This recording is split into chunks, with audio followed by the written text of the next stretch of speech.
Okay, welcome to the first meeting of this school year.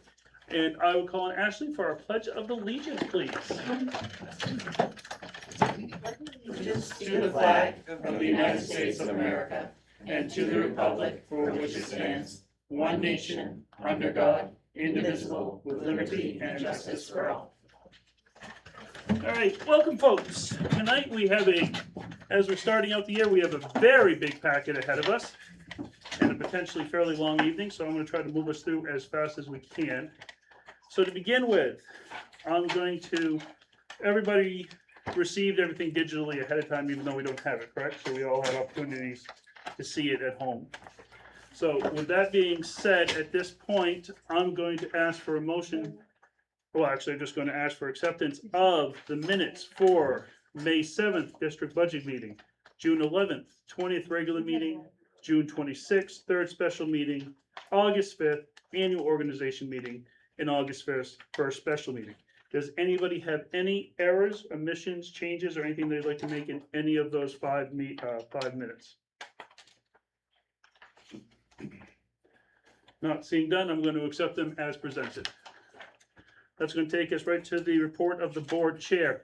The only thing I'm going to say tonight is this is the start of a new year, so I'm just going to remind folks that if anybody is speaking to the board, I ask, or we're going to require that you get up and go to the microphone. This is not almost really for us, this is for the people on the owl here. That was one of the complaints we had last year, is they don't hear people in the audience. So that includes any of the public comment, as well as any reports or discussions we have from administrators or anybody in the audience. So I'm going to ask you to get up and go to the microphone to speak. We will be, of course, abiding by the same rules as last year, 3-minute time frame, and any conversations will go through me. Same rules as how it normally operates. That being said, that takes us to public comment. Which, at this time, do we have any public wishing to comment? Yeah, cool. And so I will be reading the public comment preamble. It's been a while. Our board meetings, excuse me. Our board meetings are conducted for the purpose of carrying out the official business of our schools. It is important to note that the meetings of the board are open to the public.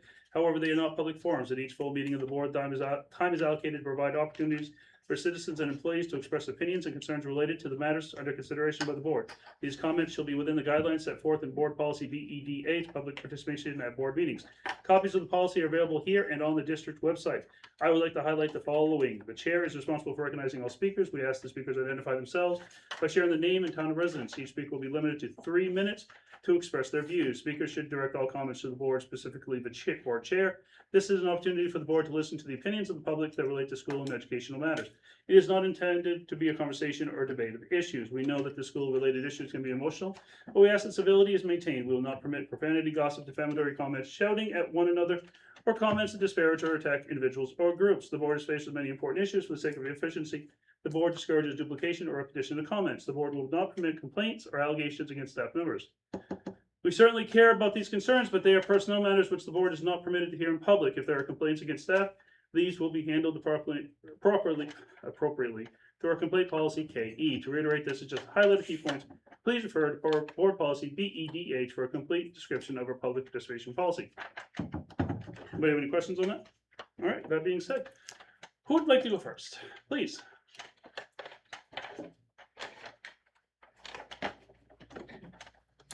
So, Crystal Nicholas from Green.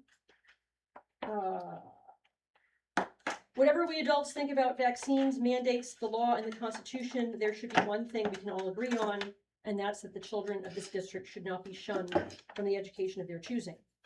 A February 2019 article with 144 peer references from the American Academy of Pediatrics, no less, cites that chronic absenteeism, that is, missing school for any reason, typically results in poor academic outcomes and is linked to poor health outcomes, both mental and physical.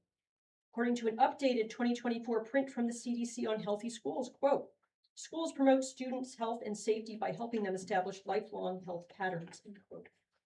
Another study published by Science Direct entitled The Value of In-Person School During Times of Educational Disruption, Impacts on Students' Emotional Problems and Subjective Well-Being, it's a mouthful, This study finds that, quote, in-person schooling reduces students' emotional problems and improves self-reported health.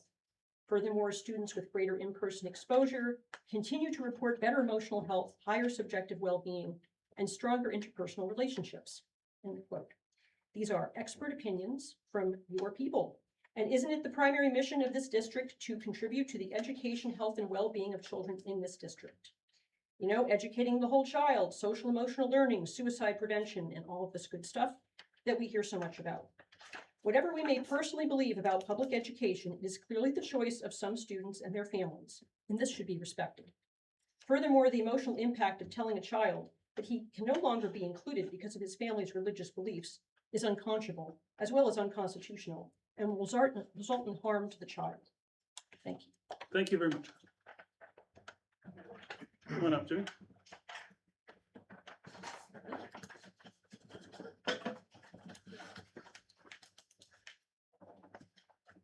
Jimmy Childs leads.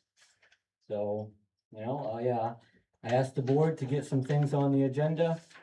The response I got from the chair was, I just wanted to assure you, we did receive your email and it has been read. It is an issue you would like to bring before the board. Please let us know during public comment at any board meeting. Follow up to that, Mr. Childs is welcome to bring his current issue to the board at any meeting during public comment. It would be up to the board if they wish to further more detailed discussion. Education. So this is an email. So how important is education?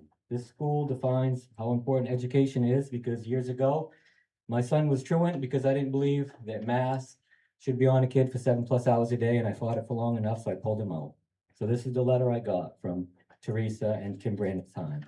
Mr. Childs and Mrs. Whitmore, on January 25th, 2022, I inform you, Mr. Childs, that keeping your son Gavin out of school because you don't want him to wear a mask is an unexcused absence. Mr. Childs, Gavin best supports student learning. Oh, sorry, Mr. Childs, Gavin needs to be in school. He is missing critical learning and support from his teachers, and we know that in-person instruction best supports the student learning. It is also very important for Gavin to be in school with his peers, especially after the disruption caused by the pandemic. I understand that you are opposed to the masking, but please do not keep Gavin home as a result. He is happy when he is at school, and we want him here. His teachers, peers, and I miss him. I hope that you will reconsider impacting Gavin's learning by keeping him out of school. Schools are required to follow the district truancy policy, which I have attached in this email. This statute exists with the goal of keeping children in school where they learn and thrive. Is that still the position of this school?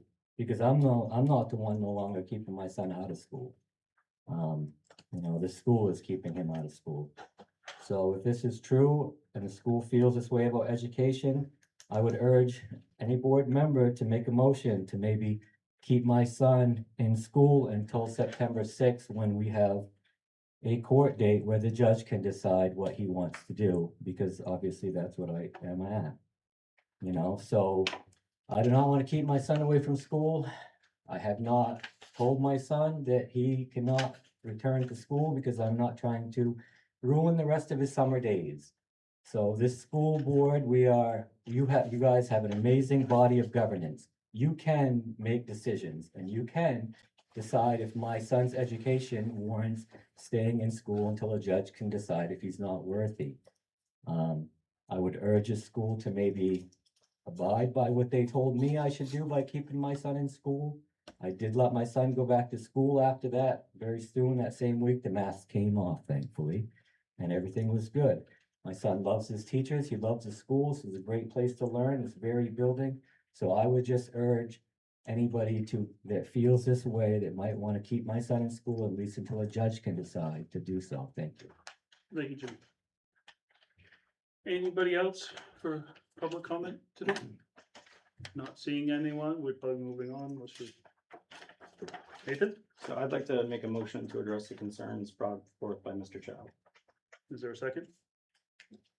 What's the consent? In regards to Mr. Child's son Yes, his being request. permitted to stay in the school. Yes, sir. When he asked me, I said we should mention the child's name. What is the action to keep? The action would be to keep the child in school. until the court days, which is coming up September early 2nd. September. We have a second from Ashley. This is some, I'm gonna actually at this time make a motion to table this motion. Pending legal guidance and current legal action against our district, since we are in a court case and being sued right now. So I make a motion to table it. I'll second that. We have a second. That motion takes precedence. I just think we ought to wait till we get through the court cases, so. All those in favor of tabling at this time?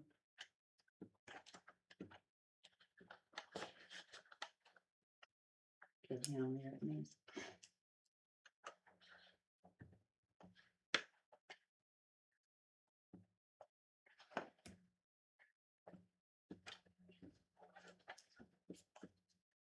It's fine. All those opposed? So at that time, the motion will be held off till the next board meeting, where it can be brought off the table. Alex, you put your hand up. No, right. Okay, I wasn't looking at that. I was gonna make sure.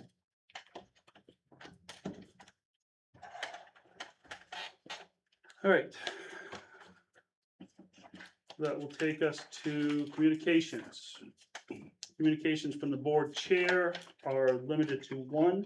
I'm going to acknowledge a donation from the Donors Choose for some classroom tables and school stools and rugs in an amount of excess of $1,000. I thank whoever makes that all come together.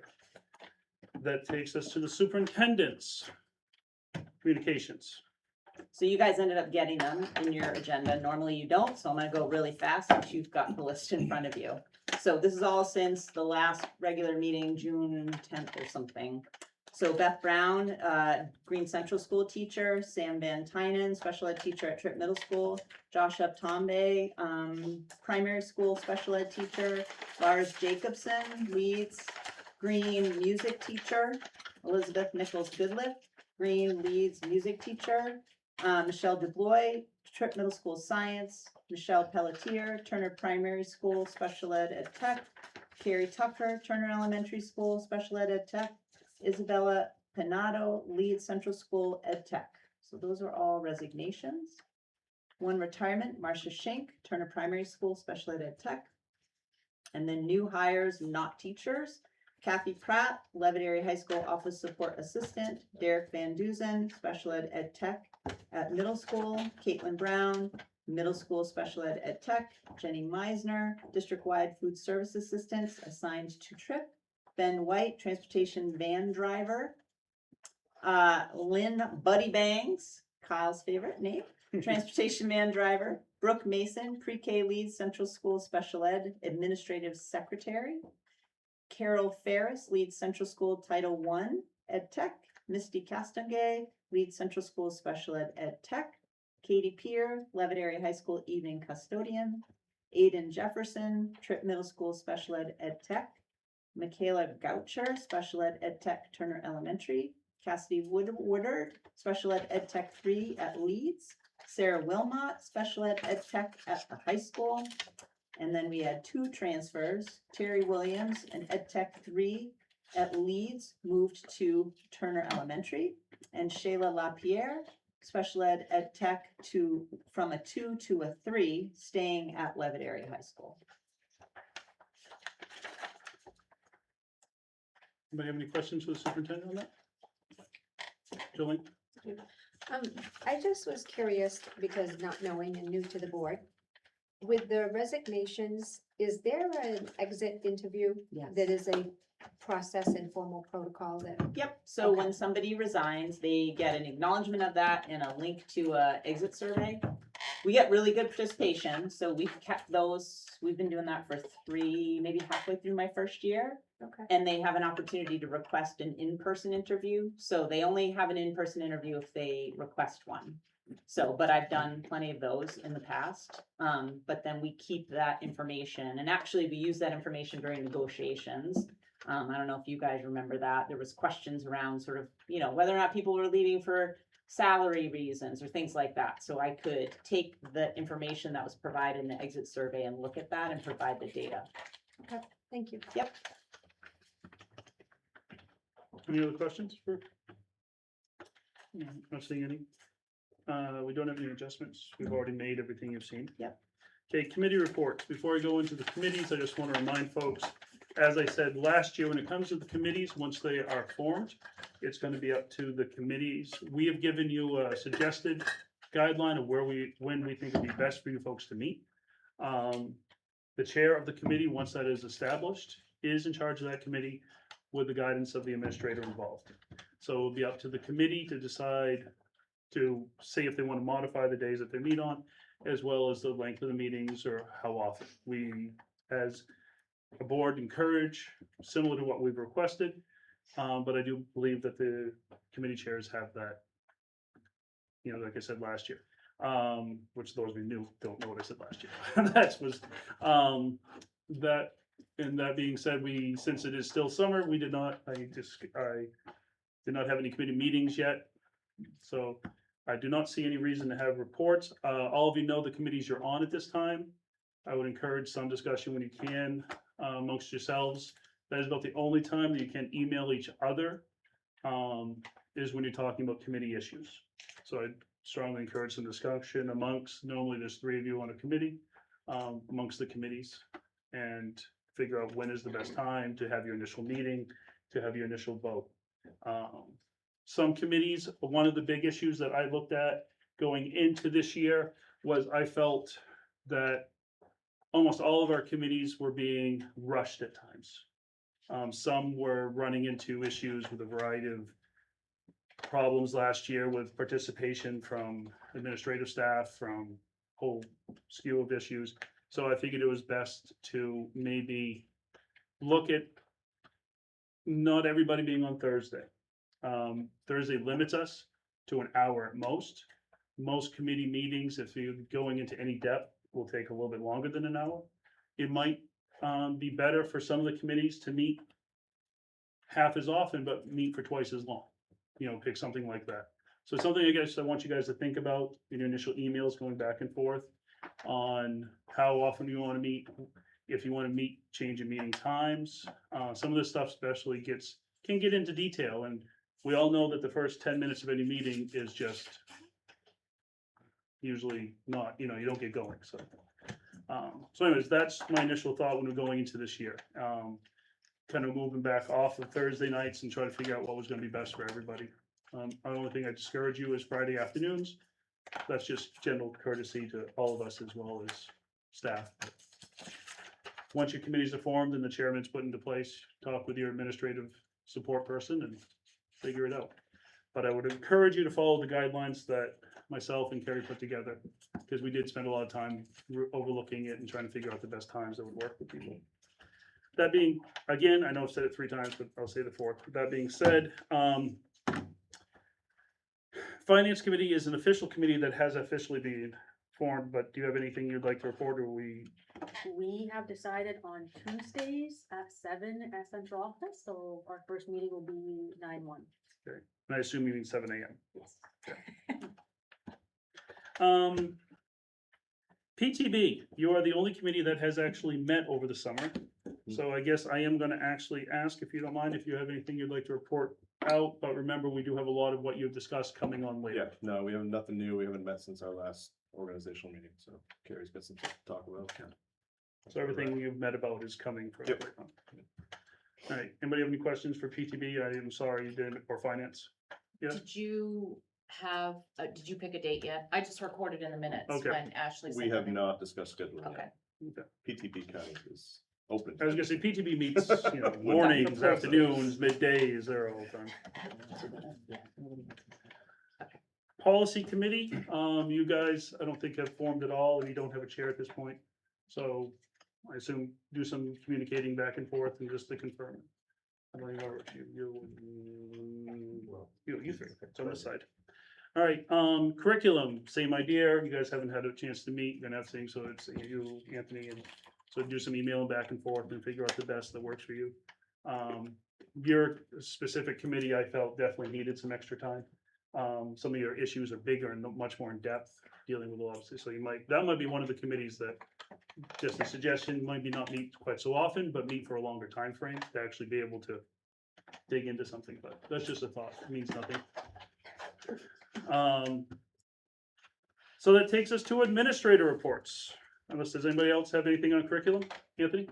Yeah, I just want to point out that last year we frequently started late and ended early. So I don't know that that time crunch issue is factual. Okay. That's gonna take us to administrator reports. Remember, microphone please, folks. And the first one up is our host for the evening, Principal Mintz. It's a pretty short board report. Motion to accept. Yeah. Does anybody have any questions?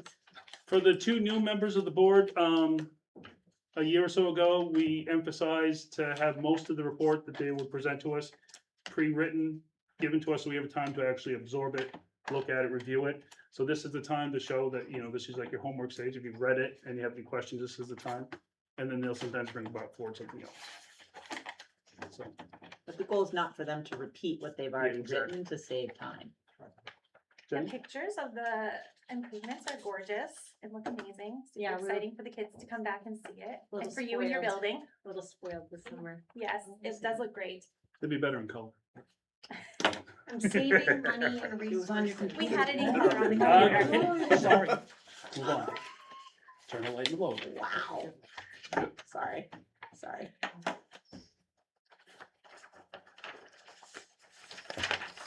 We're all good? Anybody have any questions for? Thank you, madam. And next up is Leeds. I can't see. I have my I'm glasses on. happy to report that we do have a long-term sub to fill our music position. And we do have someone filling our long-term sub position for art. So we have all the staff that we need. We're good to go. Very good. A couple more ed techs would be nice, but we're good. I think there's she feels you're gloating a little bit. I'm jealous. I am jealous. Exactly. Anybody have any questions for Leeds? Principal Bartosh? Thank you so much. And Principal Gammon. School's looking great inside and out. Teachers are back. Rooms are looking great. We're excited. Had a good first day with them. Any questions for Principal Gammon from the primary school? Thank you so much. And I'd like to just celebrate that this is Elaine's actual first day. So I made it last year. I made it one day. Okay. And then I was gone. Okay. Well, we're still gonna celebrate. Okay, yes. Anthony? This is really a question for the superintendent, I think. And so last year I brought up several times that I'm really interested in academic data. I was really hoping that our first reports would be, this is how our students did last year. Are we going to ever have this be a part of our standard reports? So, well, can I answer? Yeah, of course, I was gonna. So one, the strategic plan is part of that. Two, every year when they do a presentation, you get the academic data. When each principal does a presentation on their school, part of the presentation is the academic data as well. So I think we have been doing that. What I asked for specifically was these reports to always include the most recent academic data as seen over the course of the year. And it sounds like we're not gonna get that. We talked about, we looked at what academic data you can be given or what is available, and we felt that you're getting it. Or it's being presented to the whole board. Or So it's the available. two of you felt that. I looked, yes, it was just like, we couldn't see what other data you would be needed. If there's a specific data thing that we can put on, but we're not really sure. The only other thing we could look at, or I felt we could look at, was basically, the grades of the kids. At which point we've run into a serious problem, especially, because that was the only data form we could look at. We look at the overall grades of the kids and so forth and so on, and there's discussion about how to, as narrow, we can do it without at all making it at all possible to figure out specific classes. You know, we should not, I'm not sure if I can use the word can't, but we felt we should not give out data that could, with a little bit of work, tell you what Joe is, or approximately what Joe is making for a math grade. You know, we need to keep it as general as possible. If we're getting percentages, if we're being told 93% of our kids are getting A's, right? If we're being told that, there's no way for anybody to be able to look at that and say, that's Jack got that.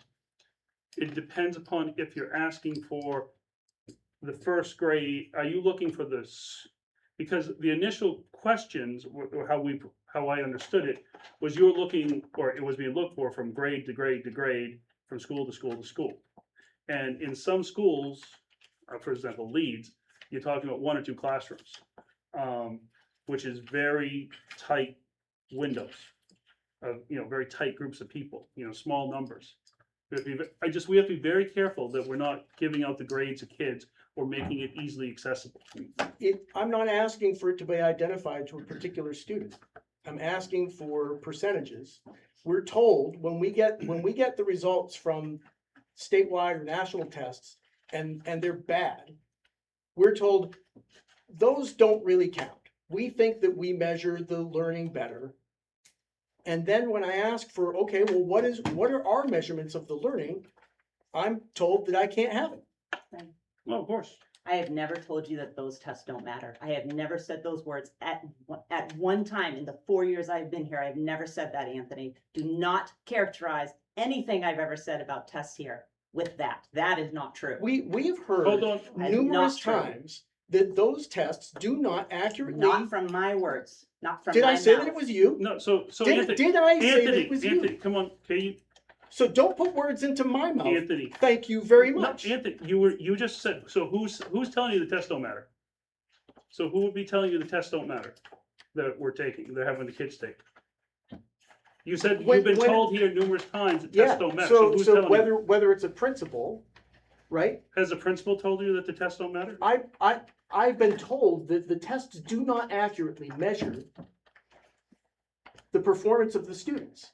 But I guess the question is, it clearly didn't come from administration, so I'm not necessarily disagreeing with you, because I think some of these national tests might not be a full accuracy.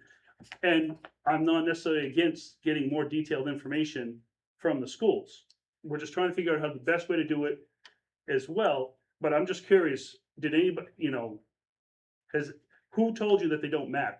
You're making a statement, I'm that somebody, clarifying that, Peter. I've said it several times now, that what I've been told by who? is that, Peter, we can go through the recordings if you want to, where I bring up this question, and we are told, well, those scores might look bad, but they do not accurately represent the abilities of our students. All right? That has certainly come up in committee meetings. So let's just not pretend that those words don't get said in these rooms that we have these meetings in, please. Your point has been made. We will try to look into it more about getting, because I know it's not just you. I know that many of us, myself included, would like to see as much information available about how our students are doing. Because by far, the most important thing we're here for is to make sure that Johnny and Susie get a better understanding of math, science, English, and even the arts. So, you know, we'll definitely look into it, and I'm open to any suggestions. We just have to be very careful about, you know,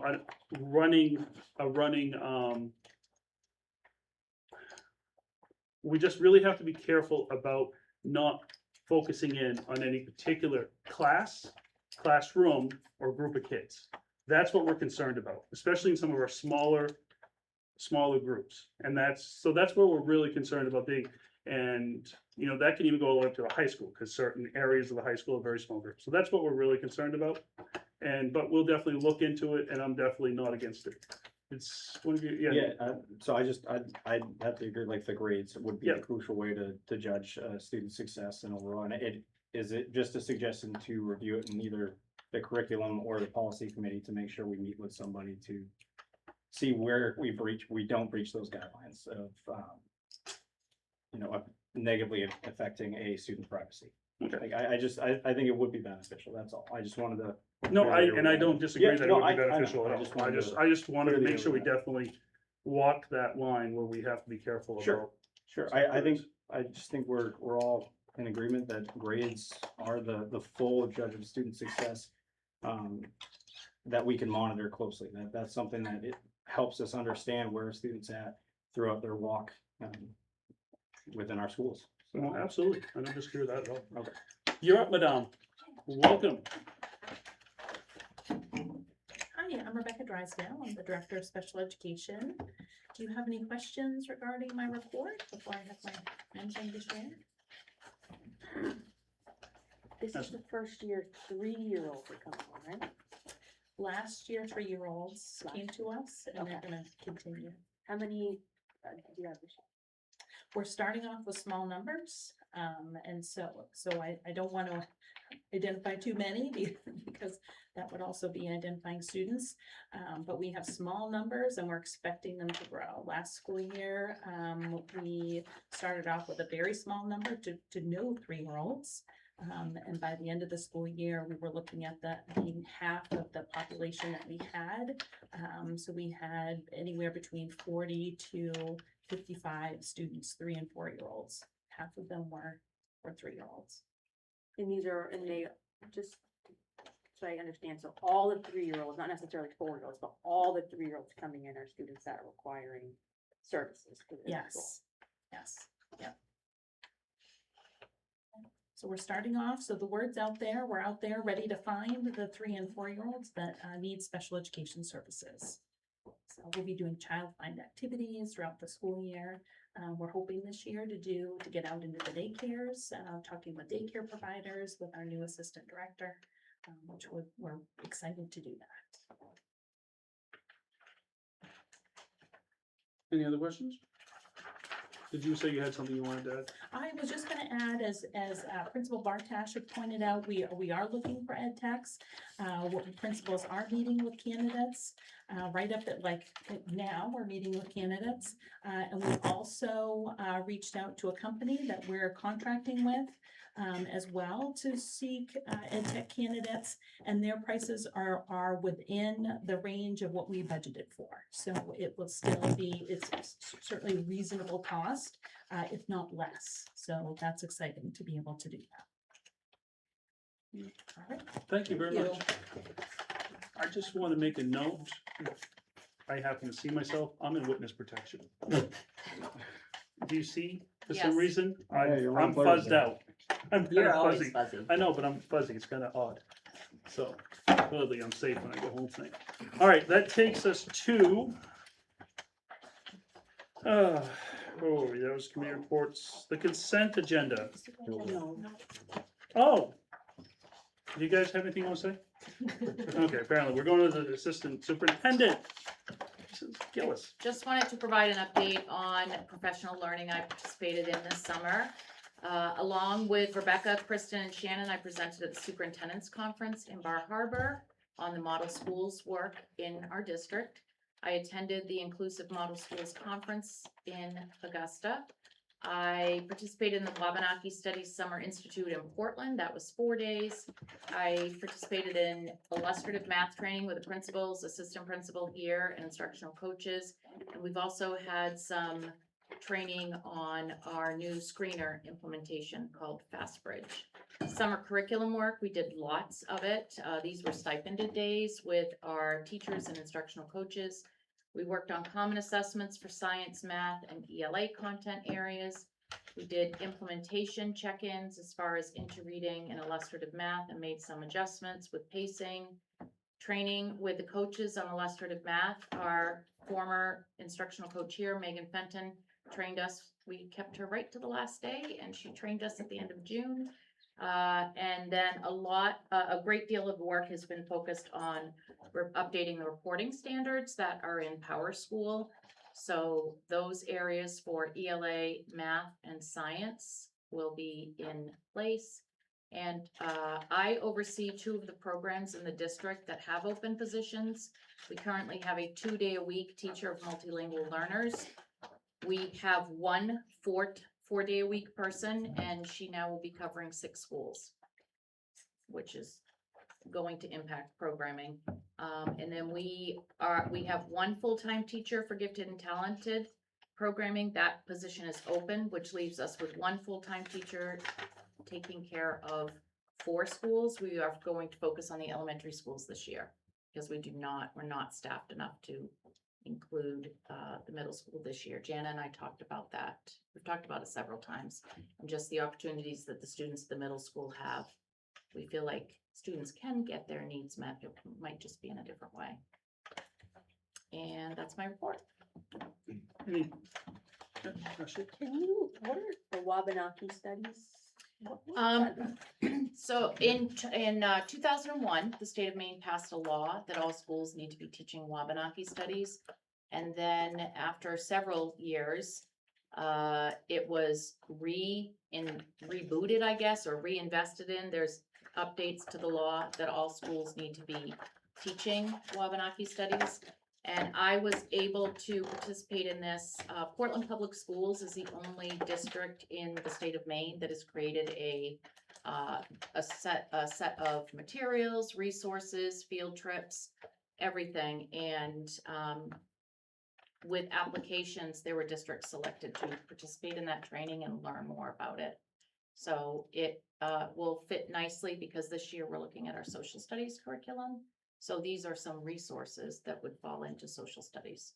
And that's was that all grades? I think in Portland, they go K to 11 just because of how people take the courses at the high school. So, but it does involve middle school, high school, and elementary resources.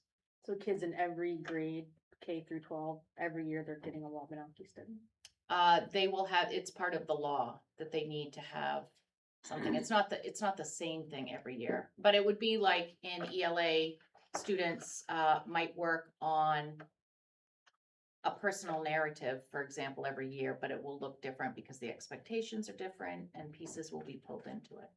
Are there other areas of history, whether national or state, that students are required to follow or study every year in a different way outside of Wabanaki study? That is a great question. I think I can get back to you on that, Ashley. I'll find out.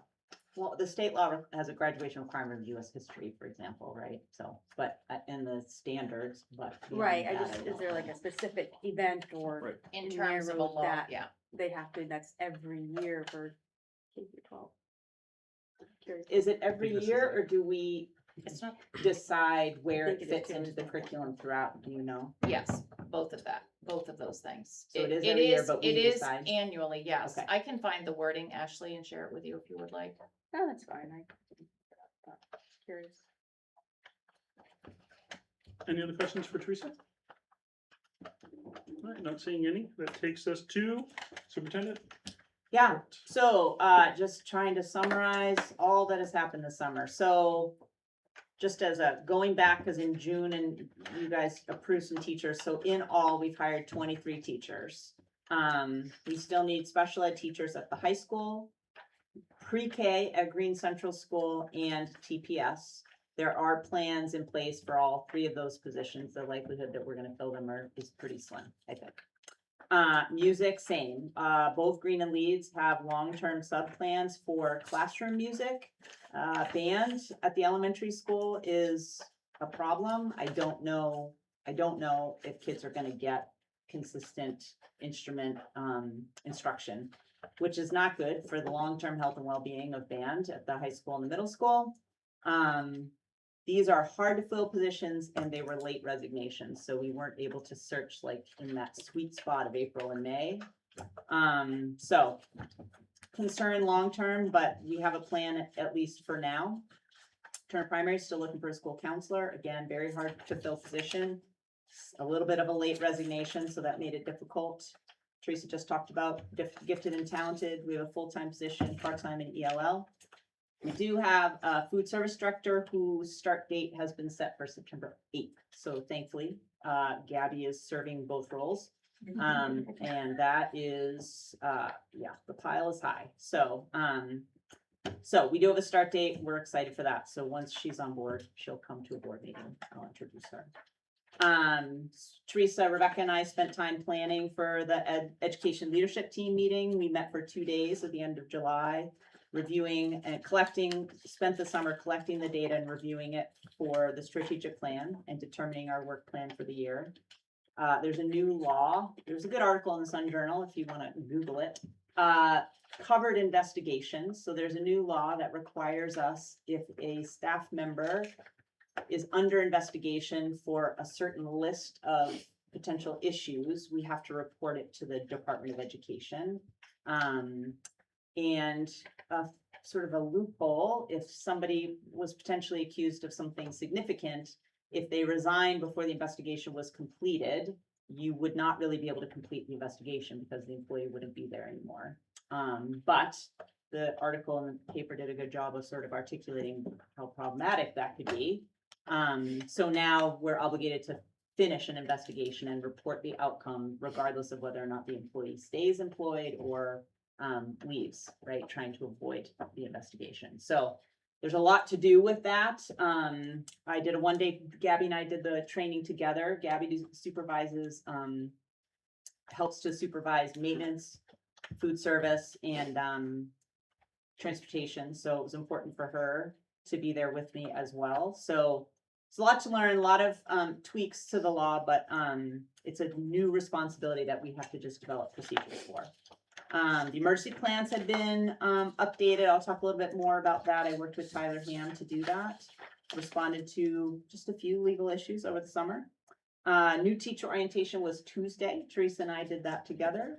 And obviously planning for opening day. So today and tomorrow, teachers only are back. Monday, all employees are back. On Wednesday next week, all elementary students, 7th grade and 9th grade are back. And then on Thursday, everybody's back. But the athletes are back at the high school level anyway, and middle school football. And very last, transportation department had its annual inspection and passed with flying colors. All the buses are good to go.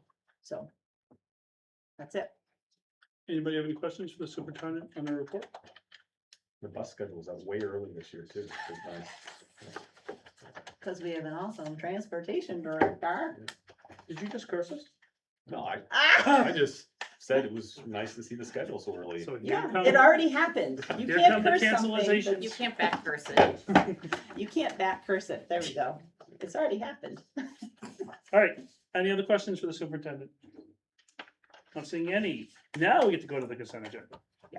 All right, we have the consent agenda, which these are all hires? Yes, new teacher hires since you guys Yeah, stopped let me regular see if meetings there's and gave anything- me authority to, So this is all new hires. And I'll just read through them. you're gonna Give you a read little through them intro. and then she's gonna read through them. And if anybody wishes, well, to pull one out, we can, otherwise we'll approve them as a lot. So first we have at Turner Primary School, Brianne Johnston, special ed self-contained. Brianne is coming to us from RSU 56 in Dixfield. Wealth of knowledge, she's been a special ed teacher, case manager for a while. Has also experience working with challenging students and how to support them, as well as working positively with ed techs. She's got a master's degree in special ed that she earned from University of Maine Farmington. Then we have Ellie Saucier at Turner Primary School. She is going to be a 2nd grade teacher. She graduated last year from USM and then last year did the ETEP program, which is their sort of like bachelor's +1 program to get certified. Brings knowledge in lesson planning, behavior management. Her love of children is clear in her interview. Very excited about adding her to the Turner Primary School team. At Leeds Central School, Emily Brenna is coming to us from the Ellsworth School Department, graduated from University of Maine Orono. She's got a solid math background, which we're super excited about, especially for the grades 3 and 4. Highly recommended. Also, interestingly enough, has a background started her career before she became a teacher as a caseworker for DHHS, so has a breadth of knowledge about students.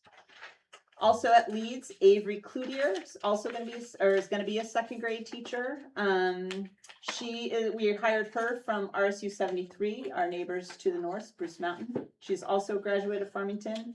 4 years of teaching experience in second grade, and her supervisor highlighted her classroom management skills and her strong connections to students, and she is returning to Hornet Land as a graduate of the high school.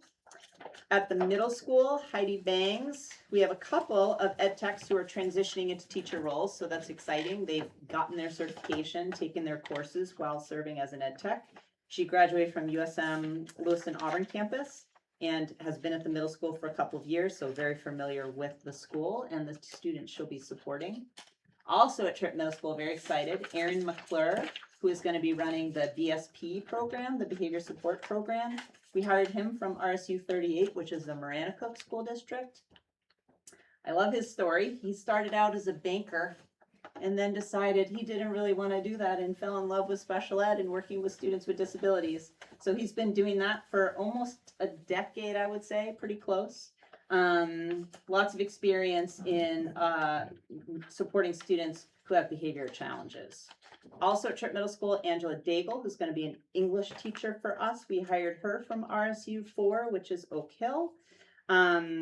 She was teaching elementary level last year, but is ready to move to the high school and graduated from Husson University with a communications degree, which I also found very interesting. She thought she was going to be doing one thing and now she's doing something else. Green Central School. So we added 2 special ed teacher positions at Green Central School, and they were able to fill both of them. One you approved before. This is Brittany Smith. So this was one of our new positions. We hired her from the Augusta school system. She has a bachelor's degree in early childhood from Farmington, and got really good references from her current supervisors: conscientious, flexible, team-oriented collaborator, building strong relationships with students. Also at Green, Megan LaRochelle, who's an elementary teacher, is going to be in grade 4. She comes to us with 4 years of experience. We're hiring her from Lewiston schools. She's got her master's degree in assessment, curriculum, and instruction from the University of Maine. Highly motivated, creative, efficient, great classroom management, which is awesome. Also at Green, Anna Prosser, primary teacher, going to be teaching kindergarten, a recent graduate of the University of Maine, Augusta. She's been subbing in our district since last winter, so she's very familiar with us and wanted to stay here. Also at Green, Felicity Tardif, another kindergarten teacher. She recently graduated from UMaine Farmington. She did her student teaching in RSU 9 in the Farmington School District. Her supervising teachers, again, described her with really glowing reviews as a student teacher. At the high school, Zachary Reinstein, who is going to be a special ed resource teacher, comes to us with a lot of experience, which is awesome. He was currently in RSU 10, so we've hired him away from RSU 10. He's got a master's in special ed, but he's been teaching both special ed as well as general education social studies, so he's moved between 2 areas of instruction. At Turner Elementary, Lisa Bowie, special ed teacher resource, pending certification. Lisa actually was a science teacher at the middle school a while ago, and she moved back from that, wanted to get back into education, started as an ed tech, and has fallen in love with special ed, doing ed tech work at TES. She has a master's in biochemistry, super smart, awesome. I was like, okay, you're great. And Tripp Middle School also is hiring Heaven Farrington. Great story. She's been hired as of Monday. She came to enroll her child. They just moved to Turner, saw Jana, said, "Oh, I really liked working for you, Jana." And it was like, well, you can do that again. Back in the day when Jana was working in the Lewiston school system, she had been in ed tech. She moved into special ed in RSU 4 and is ready to try science. Already has a lot of science background. So we're excited to have her join us as well. A hard to fill position that we got with a great get. So that was awesome. So that's the list. Would anybody like to have any And of the, she's pending certification as well. anybody pulled out any of the, for further discussion? Not seeing any. Since this is, can I break protocol? Since this is the list you just wrote, do I have to reread it? No. I didn't think so. All right, normally we read these, but since we just heard it, I'm going to take a motion for 8.1.1 through 8.1.14 Consent agenda items to be acted upon and collectively after nomination for the superintendent. Do we have a motion? Alex, do you have a second? Joe? All those in favor? All right, that takes us to old business, which I don't believe we have any old business, right? That is correct. We do not. And 10.1 was removed because I believe that probably went under my world, right? Yes, that was again, Yeah, at that the was start of the- the school year. Oh, right, we don't do that. We just go, they just report them in communications, so. Okay, this takes us to the new 10.1, which is a presentation on the proposed land purchase as well as the concept drawings that have been come up. Okay, so we talked at our special meeting, that PTV gave an update, and these were things that we knew the architect was gonna be looking at. So we've got a site plan, again, these are all conceptual, so like they're not like in stone. We have a visual of what it could look like, and then we have a flyer. I gave you a copy of the flyer in case people wanted to have comments, sorry. Can you guys see? Hello, Peter. All right, so let's start with, I'm gonna start with the image that the architects approved, or provided for us. So this is a view, a conceptual view of what that field could look like. So this is Jimmy's right around here. Turner Primary is right back there. So if you're standing at the intersection from Jimmy's looking down towards Turner Primary, the Cobb Road property is on the left. There would be fields there, and then you can see a transportation building in the back. I think when PTB was talking with the architect and when Gabby and Dave and I met with the architect, a lot of the concern from the community was you're gonna build this massive building, it's gonna turn into just this big mechanics space and everything. And we never were thinking there would be a ginormous building. So the goal was with this image to give it a sense that that we're looking at a small building, you know, relatively small, without mechanic, without a lift, without like sort of the full system. So that was one thing that we sort of wanted to make sure that we had a visual for people to be able to sort of wrap their brains around. You want me to just look at everything and then we'll go back? If it's fresh in your mind, ask a question or if it Yeah. pops up, but in general, we can ask questions. if What's we that? Peter didn't notice. I know. 'Cause Well, it's right there, Peter, right there. I was picturing the other direction. I thought the school was off here on the left when I first saw it. There was many jokes about my naivety. Let's just look at the It's the speaker, if site anybody's plan. curious. It's our speaker here. is it? Ashley has a question. Oh, sorry, I'll put it back up. In the picture, so one thing coming to mind is there's a fence going along the field. Yeah. Now, snowmobilers come across that fence. Yep. That field up there. This doesn't show, and as someone that uses that trail, that's, people are gonna think about that. Where? Let me go to the site, because I'm gonna answer your question. You, That was- like, that could was not have brought up. asked a better question. Hey, Kyle, It's like, can you turn off the mic? I think that might be what that is. it's like you set it up, you set us up, because that also was something that came up a lot in public comment, was like the access. Thank you. So this is a like a general site, potential site plan. So again, Jimmy's is down here. The middle school, Turner Primary School's somewhere here. So so we were looking at it this way, right? So central office is right on the other side of North Parish Road. So, number 2 on this list is snowmobile access. So making sure that the fields leave enough space from North Parish Road for that trail to go through there. There And was I some think discussion there's because they even, didn't like, a quite little- understand A little spot where there. it crosses, so we had to elaborate to them. Yeah. Mind you, I'm gonna emphasize one more time, and this is the thing, this is just, one of the biggest issues we had coming to us at our last go around on this, and part of the reason why some people told us that they didn't vote for it, because they didn't quite understand it, was they wanted at least a basic breakdown of what could go there. So this, we did not spend the money to go into great detail or ask them to redraw too much, just to give an idea of what could possibly fit in the space. You know, if this gets approved and moves forward, then that's when the real discussions will be happening about where is the line gonna go and so forth. So this gives you the sense that Yeah. the intention is we can, oh, sorry. It's Joe. okay, it's good. Peter said a lot of it, but I just wanted to reinforce it, like, we're showing a fence in this concept, but there could not be a fence. Right, I'm So, just like, thinking the if building kind of someone, looks like a barn, but it could not look like a barn. if someone's just looking at this picture Yeah. and they're not seeing this, they're not thinking anything else. Some people are just gonna very surface level. Yeah. And it's gonna cross their mind, they're gonna ask. Yeah. Or they're not gonna ask, they're just not gonna vote for it. Yeah, so communication is gonna be huge. So the And hope is, redoing of the flyer maybe.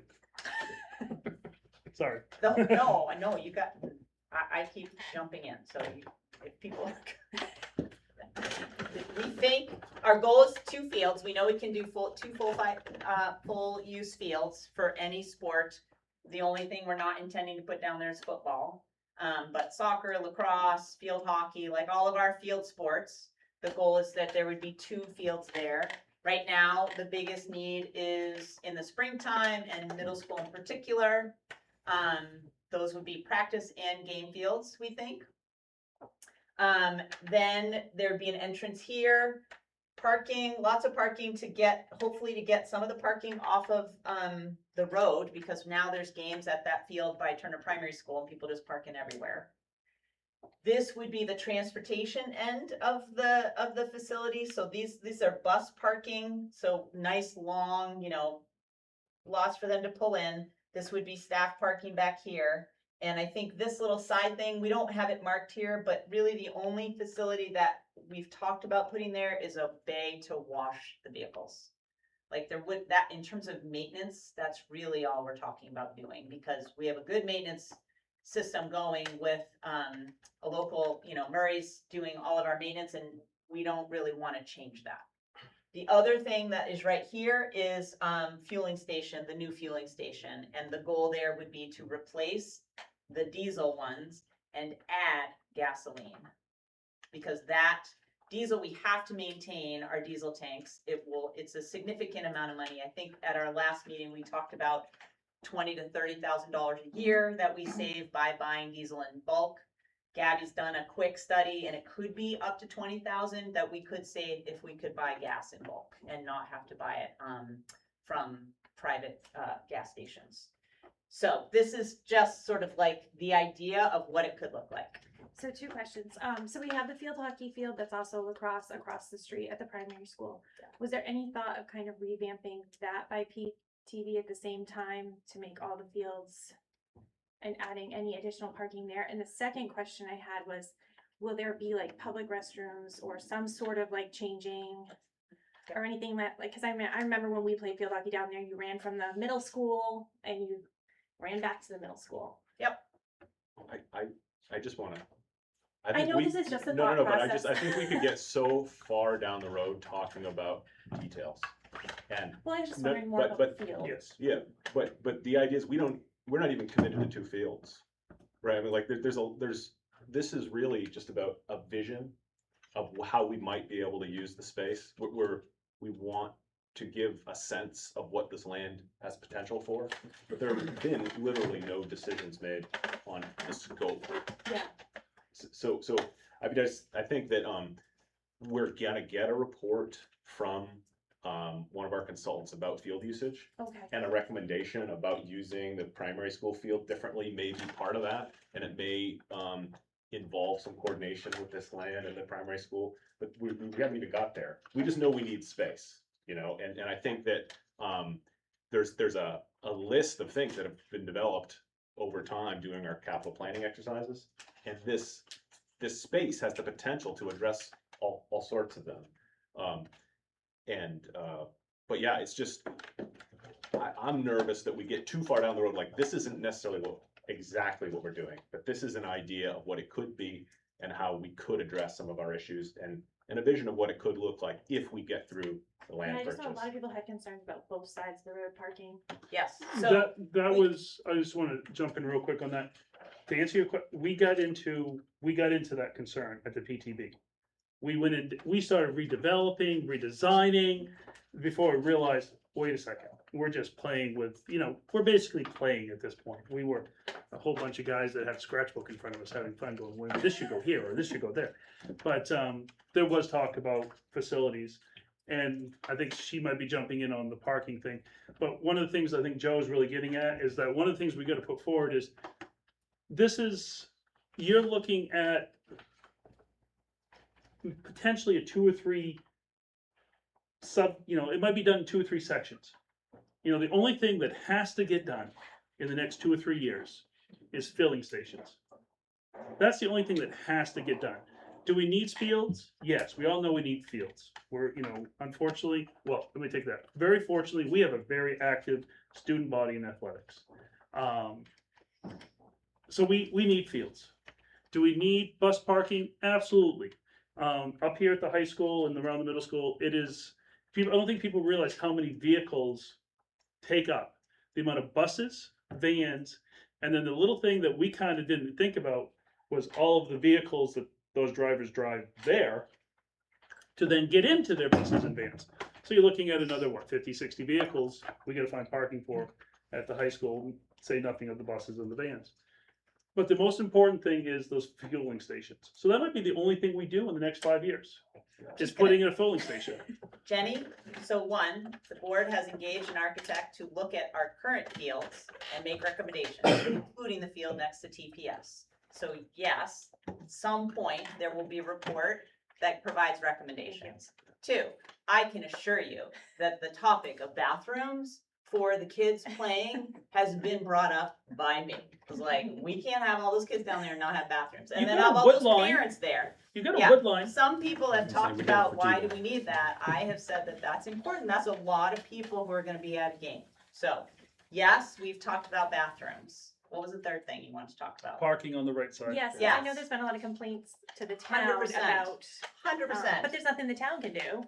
So there will be, the idea is that there will be crosswalks, that this is like 160 spots, I think, potentially. Like if that we decided we needed that much, like the idea would be that we would be able to, my experience is that people just need to be retrained, right? They just need new habits, so we can't have people parking on the side of the road and TPS pickup all at the same time. So people just need to be trained about what the expectation is, if we then have a space for people to be. And that would be the job of the administrators and coaches and everybody to make sure everybody's following those rules. So we're not just cluttering up all of Cobb Road and making it worse than it already is. And I didn't mean to diminish any of your. I just wanted to give her an answer. what I wanted to highlight though is just that there are a lot of issues. There's issues with traffic on Cobb Road. There's issues with the main intersection. Yeah. There are a whole host of things we're discussing. Yeah. But none of the solutions really matter if we don't own the land and, Right. and we can't Right. invest in studying Right. it. So I'm just trying to bring it back to the point where any one of these issues, we can keep working on the details of it. But the primary thing here is are we gonna buy this land or not? And I are we think gonna? part of it's selling it to the community. Yes. Yes. Yeah, so this is what we could get. So I think, the last thing I'll just do is if you go to the flyer, this came from some feedback when PTB met. So one, I just like to note 63%. We actually went back. I had both the high school and the middle school actually count the number of unique students playing a sport. So not the total number of kids, because some kids play 1, 2, 3 sports. So it's 63% of the individual kids in the middle school and the high school are playing at least one sport. Unheard of. I'm just gonna say, as somebody who has lived in high school land my entire career, that is an unheard of number. So we have a capacity issue because we have so many kids playing, right? So that was feedback that we wanted to make sure that we got. The other feedback in terms of this, how this got written and rewritten, was that we wanted to be very clear what problem we're trying to solve. So what is the problem? And why is this land part of the solution? And so I think that for me was making sure PTB saw this, this is a new way. It was organized a little bit differently before. It was organized more by these categories at the bottom. So long-term, we had these categories, but then I think it was we need to be super clear on what problem we have and why this land is a part of the solution. And so that was very intentional around this. And I think what you brought up, Ashley, around the picture is important. We have that preserving community access there, but it's going to be important to be really clear with people about why. I think one thing we could do, I mean, it's just an image. We could just have the fence taken out so that people don't confuse that. Because our intention is to keep the trail there, to keep access to that. So if the fence gives people sort of like the misunderstanding that we're just gonna fence the whole thing off, and it doesn't, we don't get a chance to correct that, then I think that's a problem. So I think that's something worth considering. It's clear, probably. Yeah, well, and it's funny, because it was one of the first things we talked about at PTB, was snowmobile access. It's Yeah. the first things you said when you Yeah, were here, yeah, so it's clearly a trigger. Yeah, Yeah. I think we should just take the fence out, so that way people don't make the assumption that we're just not gonna But have. then the kids a are gonna be snow snowmobiling over the, Well, I mean, we need a fence because people drive, I mean, that's how, yes. you have to have a fence, plus there's balls rolling around, kids running, like, you just have to have one. But the intention is that those fields will be set so that we can maintain that snowmobile access through that lot. It was also brought up, we are access to the fishing and, cause it's more so than I think, cause I'm not a fisherman, but apparently I've seen a lot of cars parked there by the bridge on that piece of property and so forth, and that is included in that as well. Parking and access for the community, whoever the fisherman or whoever wants access to that water.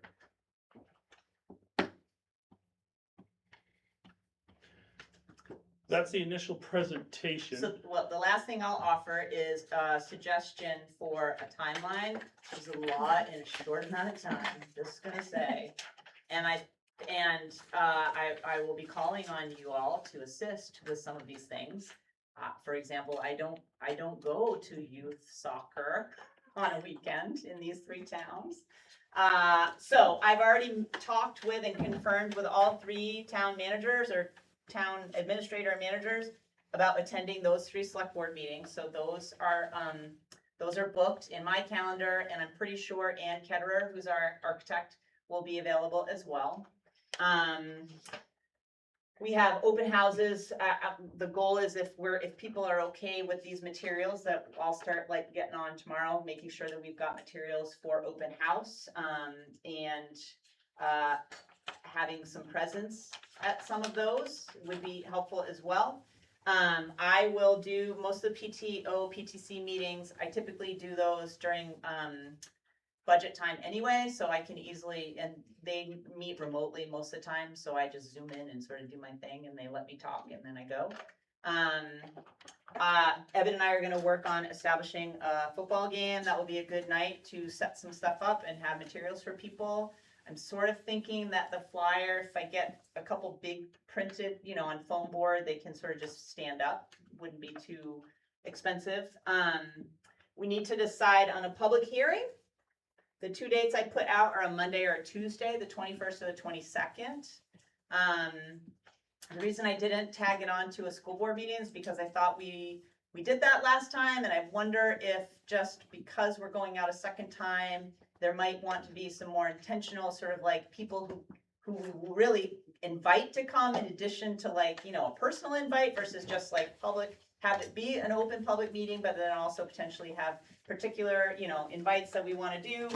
And then we need a decision. I need confirmation. The town offices have all said that Tuesday, the 29th. Originally, I had tried for Thursday, October 1st. That was a challenge in green, but everybody was fine with Tuesday. And I don't know, Peter, if you want to talk about your experience going into the Turner Town office. There was some talk that if we proceed forward with this, we might put the vote.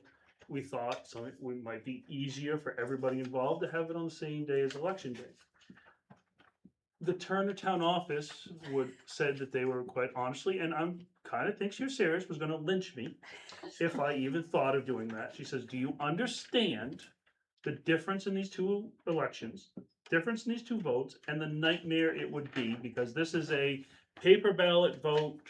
Trust me, I had quite a long lecture on how there is a difference and how it should not be, because this is a paper ballot vote, while the other one is actually a computer counted vote, and that people will be getting 2 ballots, and she just knows that there will be people putting them in the wrong things, and she's almost 100% guaranteed that there will be some runoffs and countings she said, no. Basically, long story short, no. So, which was interesting, cause I'm not sure we all thought that. I thought I was gonna get some pushback, but I got none, like. I thought they wanted one less night. I thought they might like that. Yeah, but I think it's a no. long night. I've counted ballots on election night, it's a long night in Hebron. And she So. felt that some people might mistakenly put them in the wrong box. Couldn't imagine. So we have, is that okay? End of last year, this is how my mind is working around this anyways.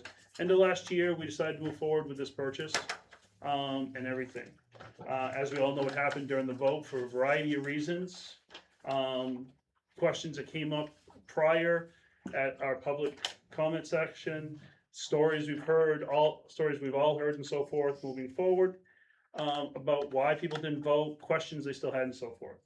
So, but at the end of last year, one of the last meetings of the year, at which point we decided as a board to proceed with at least a base plan review, which you folks just saw, which is where this came from, because one of the last meetings of the year, we voted to come up with this very, as cheap a plan as, Concept. yeah, as cheap a concept plan as we could.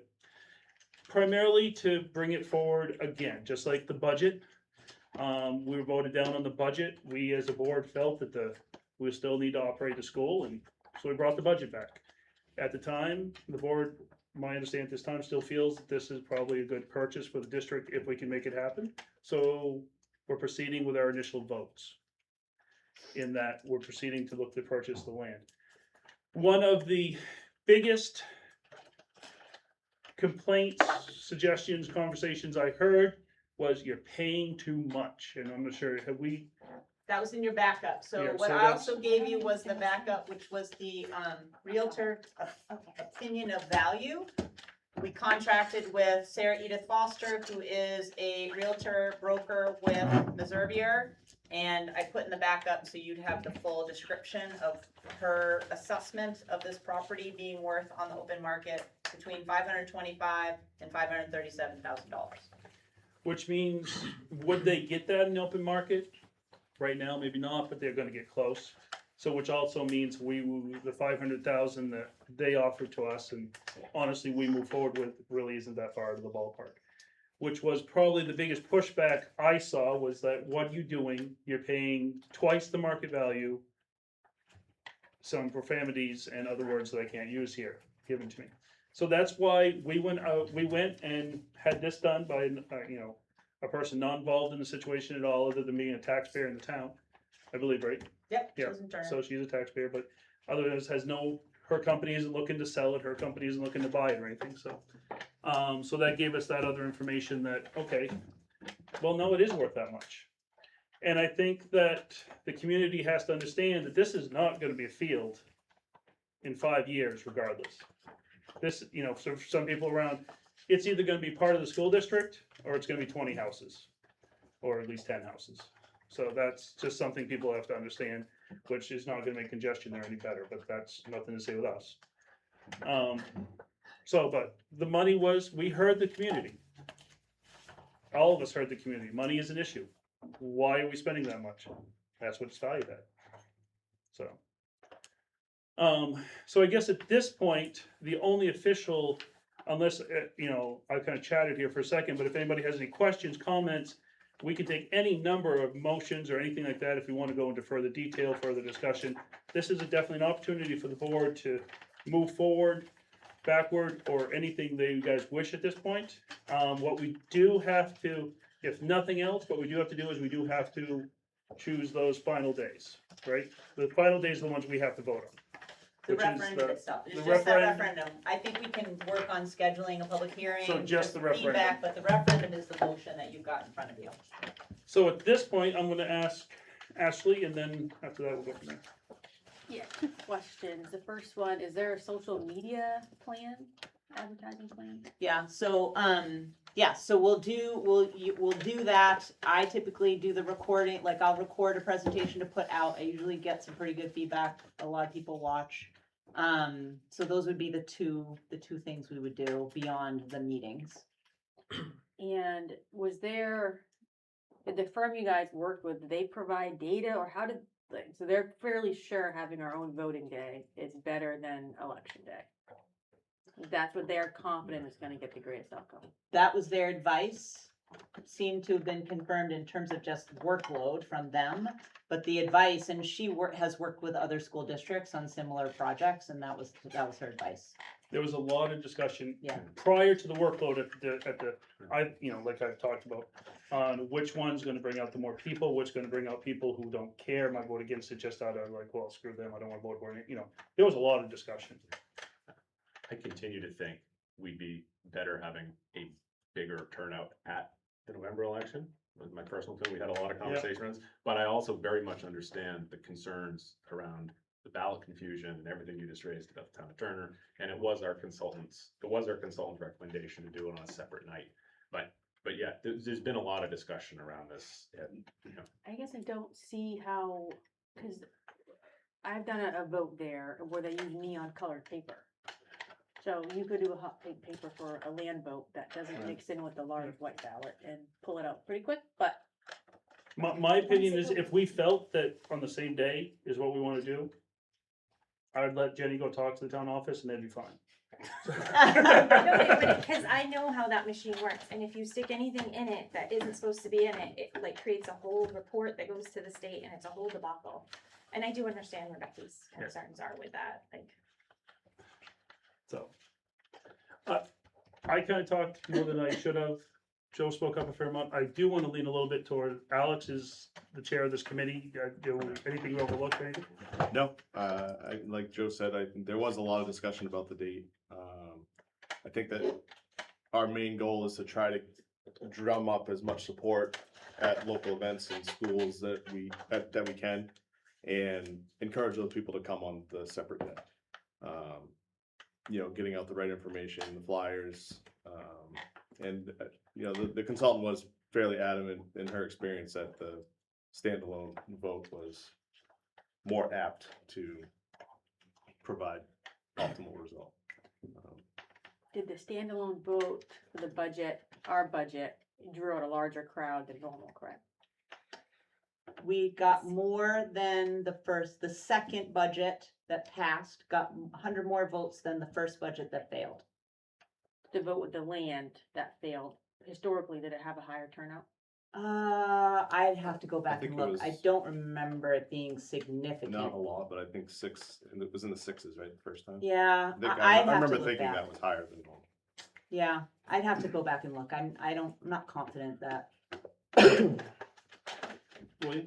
Well, let me see, the news out there, at least for the high school, is the class of 2020, the class, Facebook page is a good place to post. Good to know, good to know. At least class has one. My only thought with election days, you can have someone standing out there with a table with a poster. You can't speak to them, I don't think, until they vote, but you can have someone out there. And you have a large crowd already going in. With a standalone election day, you only have who's already showing up. Any also standing out there with a flyer wouldn't make a difference because they're only coming in for that anyhow. They're walking there with the decision made. Yeah, so Right. That's my only thought is there's a lot of people going in on November 4th. And you have that opportunity to get something in front of people who otherwise don't go to any of these events. That could, Her concern, if I'm remembering it right, was that majority of those people who are going there for, not majority, who knows? A lot go there with mindset that financially which we are, financially everybody's hurting and we're just gonna vote this down. Or something, I don't know, how did she word it, but something like it gets watered down and people vote against it out of spite's the wrong word, but. I think it was something to do with the thought that people who didn't know a lot about it were more apt to vote against it. Just based on, there's a number attached to it in the question. So I think that was more the thought, was that if you go where there's gonna be more people, inevitably there'll be more people who know less. And I think her thought was that they're more apt to vote against something that has a big ticket number. I mean, this plan gets the issue in front of more physical bodies than we did the first time, for sure, right? Because I don't do all that stuff for a budget, the budget vote. like doing that many meeting, you know what I mean? So that is something to think about, that it's just more, I think we'd have to rethink this.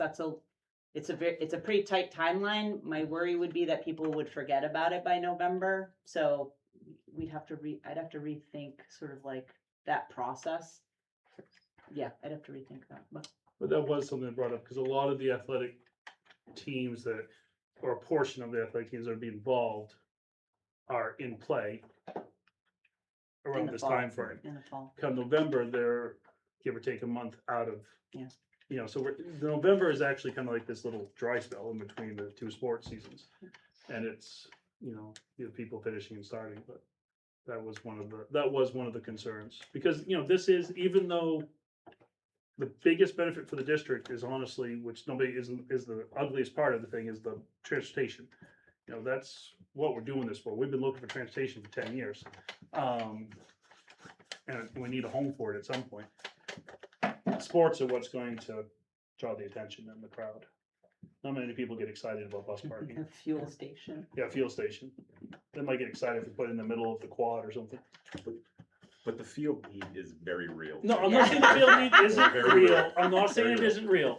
Yeah. I'm not saying it isn't real. Yeah.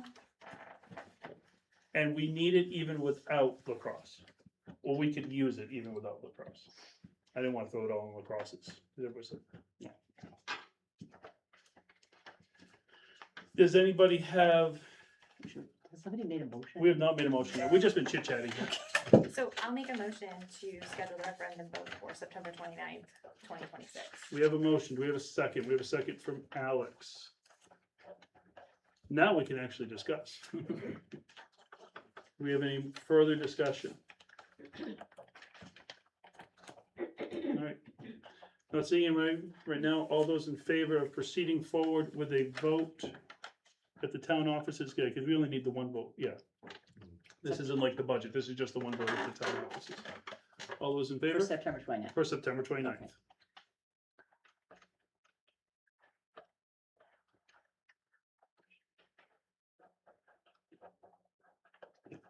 Okay. Okay. All those opposed? That's everybody, so no abstains. All right. And the 21-22, that was the kind of meeting that you were talking about having, Alex? Yeah. That's Carrie that described it. meeting. Yeah. Yeah. The expanded PTB meeting, basically. Yeah, so it'll be an open meeting with potential specific invites, which PTV can discuss when we get together. That moves us past, that puts us to strategic plan, I believe. Does. The strategic plan. Now you guys gotta move again, sorry.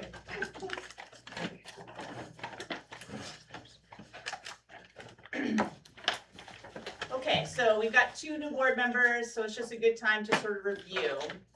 When I was hired here 4 years ago, the district had a strategic plan that had sort of just fallen by the wayside a little bit during the pandemic and things, we had other emergencies and other things to take care of. So in my first year was a process of learning and asking questions and sort of collectively taking stock of that old plan. We had a subcommittee get together in the fall of 2024, because my first year was 22-23, so it was the fall of 2023. Involved some parents, some administrators, some board members, myself, and we came together, took that plan and revised it and updated it to meet the needs that we had at that time. And that plan was approved by the board, I want to say in January 2024, I think, is when we approved it. And so one of the goals with that plan was to do sort of an annual report. And so since that time, we have done an annual report, either this meeting or the next meeting in September, sort of looking at a whole pile of different things. We've refined this over time. The strategies have stayed the same, but sort of how we're going to tackle them have changed as we've gone. It's a very long report. I am not going to talk about every single thing because we'd be here for 3 hours. So I'm going to highlight a couple of things, and then we can talk about anything you wanna talk about, okay? But in terms of just sort of what seems reasonable in the time that we have, that's sort of my plan, if that works for people. So I'm gonna highlight just a couple things. I sort of bookmark a couple. So the first section that I wanna look at is on page 2. So page 2 has to do with school climate. And we've been working very hard on multi-tiered systems of support for students. When I got here, the most important priority we had was supporting students to be able to manage their behavior. We had schools on fire when I got here. We had discontented families. We had lots of chaos in lots of places. We have been very dedicated at focusing on making sure that students are getting what they need and that we have processes in place to make sure that student behavior is in a scenario in which education can happen on a daily basis without students constantly disrupting. So we are now in a position to shift a little bit. And so what we've been working on, so a lot of stuff from last year was sort of like really making sure that we had interventions in place, absenteeism, sort of behavior things, behavior intervention. One of the big things was a rededication to PBIS in the 4 elementary schools. All of them have rebooted their procedures, and the data has proven to be as evidence that those procedures have improved behavior. I know that when I got here, my phone was on a daily basis taking parent complaints. I do not get those phone calls anymore. People feel like if they have an issue in their child's school with their child's classroom, that it's getting dealt with. Certainly doesn't mean that I never get a complaint, but compared to when I got here and the volume of complaints that parents had to today is dramatically changed. So our area of focus for next year is really that Teresa talked about a new screener. So what that means is we look at, and Teresa, you're gonna fill in the gaps because K-2 is not my specialty, but a screener where all students, we look at their reading and their math skills, and we use that screener to identify as soon as we can in a student's educational journey where their struggles may be academically so that we can then intervene, get them up to grade levels so that they can proceed on grade level beyond those years. So we had, Teresa, I don't know if you would talk about what screener we used to have and what we're moving to and why we're doing that. Sure. Great. We had Early Bird, which some of you remember seeing reports from the blue lines, and you could see the improvements that students were making.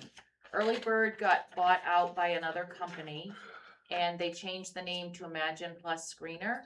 It was not, there were many technical issues that were providing not accurate data. And so this past year, a group of teachers, coaches, and principals looked at other screeners that were out there because we're required to screen students in K1 and 2 for dyslexia.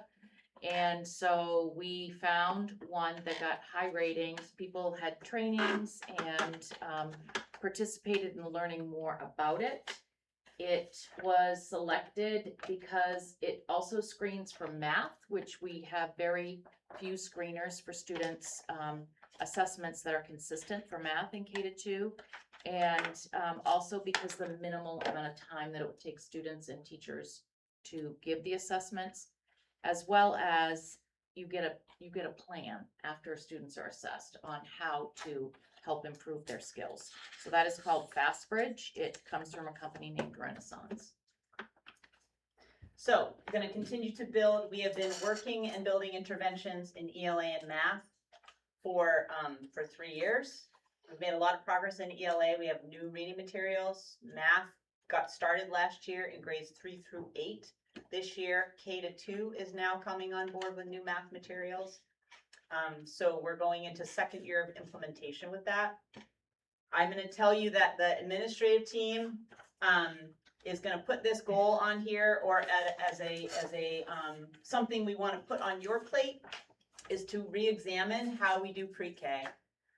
This came up after Teresa, Rebecca, and myself started regularly meeting with our pre-K teachers as we prepared to take on special education requirements for 3 and 4-year-olds. And in those conversations, it became more and more clear that 2 full days of pre-K was putting kids in a struggle. We had kids who really could not do that.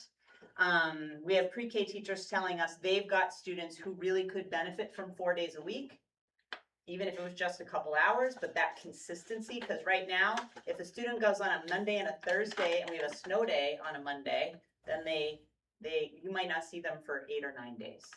And so developing a pattern or a habit for students is a challenge. I did a survey of all the school districts around us. We are the only people doing this. Everybody's doing half-day pre-K, 4 days a week, either morning or afternoon. So there will be, there is a cost to that because we would need a midday bus run. So that really, we don't need more staff, we don't need more materials, we don't need anything. Transportation would be the only budgetary impact to that.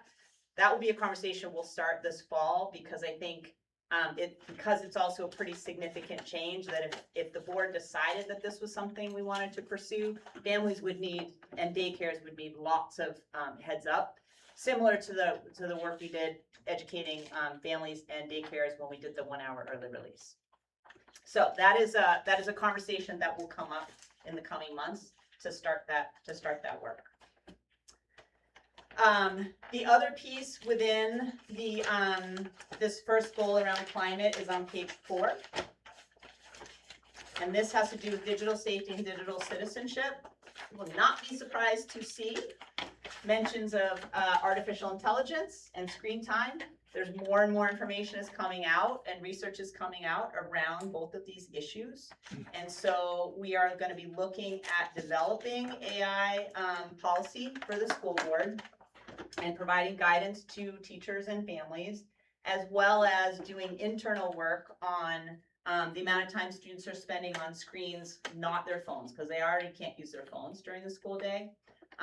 But looking at our own screen use and how we're doing that to make sure that we're using screens where it matters because it enhances the educational experience versus we're using it because maybe it's our habit, right? Or maybe it's just what we've been used to. So we had a couple of teachers go to a summer PD day down South Portland hosted screen time presentation. They came back with some really great thinking and materials that we're going to try and implement as the year gets going to really start to draw attention to that issue. So that has bubbled up to the top of our work plan. Okay. So just some data around the climate. So I think it starts on page 5, and I'll just do some quick things. If you remember, every fall, right around November, December, we do surveys, climate surveys of as many parents as we can get to answer it, all of our staff and students. There's a short survey for 5th and 6th graders, I think, and then a longer survey for middle school and high school. So this just gives you sort of our trend. And I think the good news is that trend just keeps moving up in terms of family perceptions around school safety and if their student feels like they belong and people are paying attention. I've passed those questions out before. If you're a parent, you've taken these surveys. The staff one is huge. We continue to we had, when I got here, a huge turnover problem. We have a grip on that now, and we're seeing positive impact in terms of staff perception of the climate. Students have kind of leveled off, but still improved from where we were back in the spring of 2022. And my understanding is that in the spring of 2022, the district started this survey because there was so much sort of outcry from parents and worries about bullying and student behavior and those kinds of things. So I think that's why the survey was initially came up in the spring. Maybe? No? I'll take that under advisement and get back to you. Okay, all right. So it sounds correct, but just not. Okay. The next page has to do with some of our goals around students who have disabilities. So we have been focusing on making sure that our general education classrooms and our special education classrooms and where kids get their services, that we are providing kids as much access to general education as possible because it improves their outcomes. And so one of those things that we've been looking at is the percentage of students who spend, LRE starts, I don't even see that word, but least restrictive environment. So the goal is 80% of our students spending 80% of the time in a general education classroom, in the general education setting. And so this gives you a sense of our trend so far. So this is based on the October 1 count. So this will get updated this fall. So we're making some great progress. One thing we want to pay attention to is that we don't want kids to be in general education classrooms if they don't feel like they can be successful, right? If it's not working for them. So it is student by student decision. It's just making sure that our systems are in place so that students can have that access. And if they are being successful, that we give them what they need to stay there and to continue to be successful. This one was really exciting for me. One of the things that we had talked about when we first looked at this number was we had so many kids being referred for special ed and teachers feeling like they didn't really know what else to do because the kid is struggling and we don't have any more options, and so we're going to refer them to special ed. So the referrals from 2020, 2021 up until last year, massive, like just so huge. And our population of students with disability has grown significantly. We've increased our spending to match that, like there's not been an option. This is the very first year since 2021 where we've seen a decrease in the number of students referred for special ed testing. I can't get them to I can't get it to say that number. It's supposed to be 70. That's a 70. I don't know why, like it won't show up there. It drives me crazy. So it's the first time that the trend has gone down. So we've leveled off on the number of students who qualify, but teachers are, I interpret this to mean that like they're not crying and automatically going to a special ed referral, that we're building a system that gives them enough options and tools to try before we get to that point, in particular in the area of behavior. So this is a really positive thing that I just want to really emphasize. It's a big deal. 13, like that's a big drop. And it was something that we had hoped would happen. That's the literal number of kids, not a percentage. It's the number of kids, Yep. correct. Is that right? Does that look right? Or it's the number of kids, right, Rebecca? Yeah, okay. Yes, it's not. It's the number of referrals. Thank you. Okay. All right. Chronic absenteeism continues. So that one is on page 10.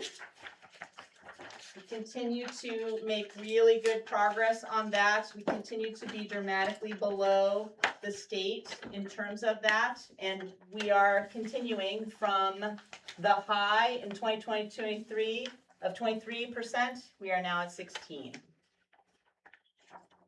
So that has been a huge emphasis and it is paying off. So I don't have the state number yet. That has to be crunched. So they just haven't published it yet. The other thing is the next page has that for students with disabilities. I don't have any of that data yet either. The state crunches that and we'll publish that. And once I have that, typically what I'll do for those of you who are new is we'll come back in January and I'll give you any numbers that have been updated from when I presented now. Okay, the other one that I want to point out, this one is in curriculum. So page 12.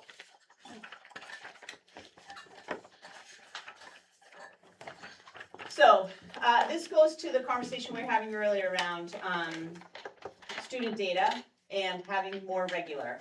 So we have been challenged with data management around common assessments. We have common assessments. We have a struggle with finding to have them all reported and in a data management system that like reports the right information. Teresa and I learned a lot this summer about things that were going wrong with the way in which the data was being collected.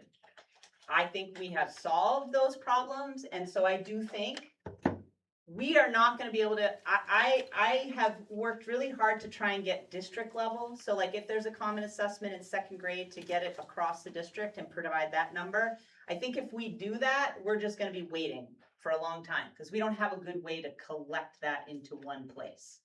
We looked at using Power School for that, which they could do, except would cost us $20,000. So I'm not spending $20,000 for that. So we're gonna work more on looking at school level for that and being able to provide that throughout the year. So that's one of our goals. That's there. The data team started last year. I remember sharing that with you. They're gonna be a huge part of helping us stay on track throughout the year of what data do we have, making sure that there's a schedule for when it's gonna be reviewed at the school level so that we can have those conversations. ELA and math, feel very confident that we have done some good work around what those common assessments are gonna be at the elementary level with HMH and illustrative math. The high school and the middle school have identified them. It's just a matter now of making sure that we have a way to pull that information together, to look at it together, and for them to vet them and do some scoring with each other. Science is on deck to begin to develop some common assessments for the science curriculum, especially K to 6. And then also, Atlas has a parent-facing portal that we are confident we are ready to be able to put onto the website so parents can then access that and see what it is that their kids are studying.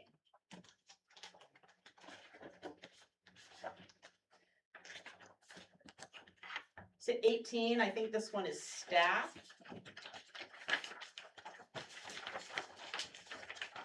So as I said, we have stabilized. This year was a little bit more turnover than usual. I did provide some notes. If you look at the chart around the number of teachers who've left, we had some odd scenarios this year, people leaving education, like just deciding they don't want to, they've got family things going on, or they just don't want to be a teacher anymore. That was a little bit higher than usual.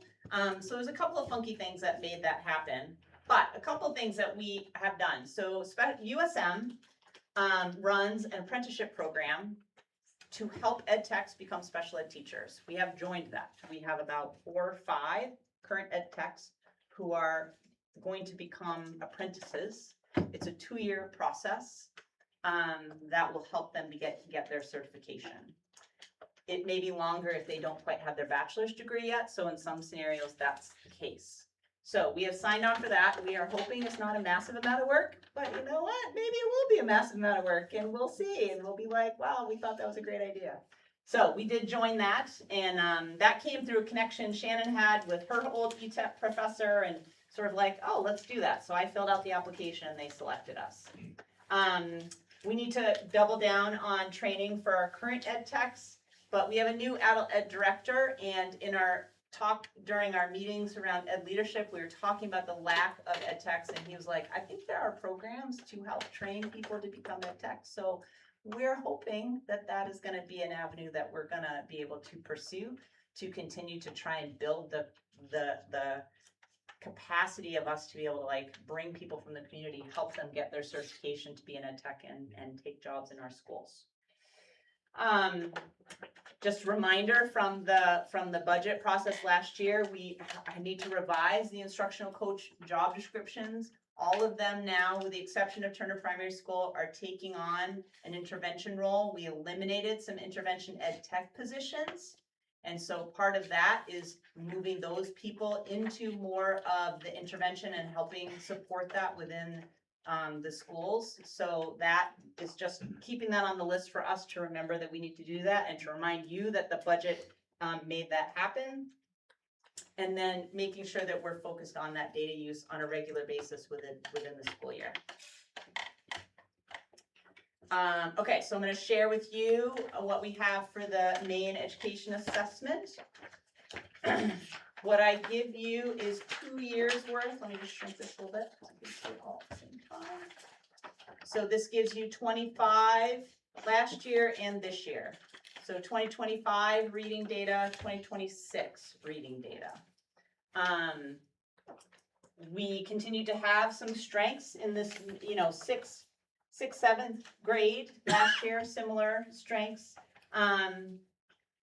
Some progress in some grades, some not as much as we'd hoped. But we also, if you look to the next page around growth data, we continue to have more growth for students than what we had before. So they continue to, do that. I think we're gonna continue to monitor this. Yep. I think I brought this up last year. This is where I get confused, or I'm wondering if the data is really telling us what we want to know, because we're seeing growth rates go up, but we're seeing an increase, because if we look at 2025 to 2026, Yep. grade 3 is grade 4. Yep. So we're seeing increase of 2%, increase of 3, increase of 2, decrease of 3, decrease of 1, then we don't have 9. But the growth rates are significantly higher than that. Yep. So but the proficiency is telling us something different. So our growth rate targets changing year over year based on prior year results. So I think one thing to remember is the growth, if you have students who are exceeding their growth targets and they are below grade level. So let's say they are, you know, if we were gonna do colors, right? Red, yellow, green, blue. Red is sort of at the lowest achievement. Their growth may be beyond what that was expected, but they're still not meeting the expectation. So I think that's the difference in the growth versus achievement. It may not mean that they've grown so much that they've gotten to meeting the grade level, but they have grown compared to what the expectation would be for them nationwide. So that growth one, we have a nationwide one. NWEA does that comparison with other students like that who meet that profile. What would be their expected growth, and did that student exceed it? So their expected growth can change theoretically year over year. So what their expected growth was last year, if they scored negatively or poorly, the algorithm would lower their growth rate. No, it's based on what they do in the fall. The growth rate is just correct. They take the test in the fall, and it's fall to spring. So it's not what they did last spring. But it will change based on their overall standing. I think it could. Yep. So, yeah, so I feel And like the growth for kids who are at the top is minimal, right? So those kids may not grow at all. Like in terms of what they're expected, it might be 1 or 2% versus a student at the other end. Their growth may like what they could be doing could be more like 10%. Because seeing like a 60% of kids hitting their growth rate in 6th grade, but only seeing a 1% at proficiency increase over the year. Yep. That doesn't, like, I guess, I wonder if you can see how that sounds like our kids hitting their growth rate because their growth rates are so small, because in the prior testing season, they scored really low. So now the algorithm is saying this kiddo had too high of a mark. So now we're going to lower that benchmark. Don't think it works that way. So No, it's not. No, it takes a student, what their score is, what does that growth look like based on all the students who take that test? What could their growth rate be?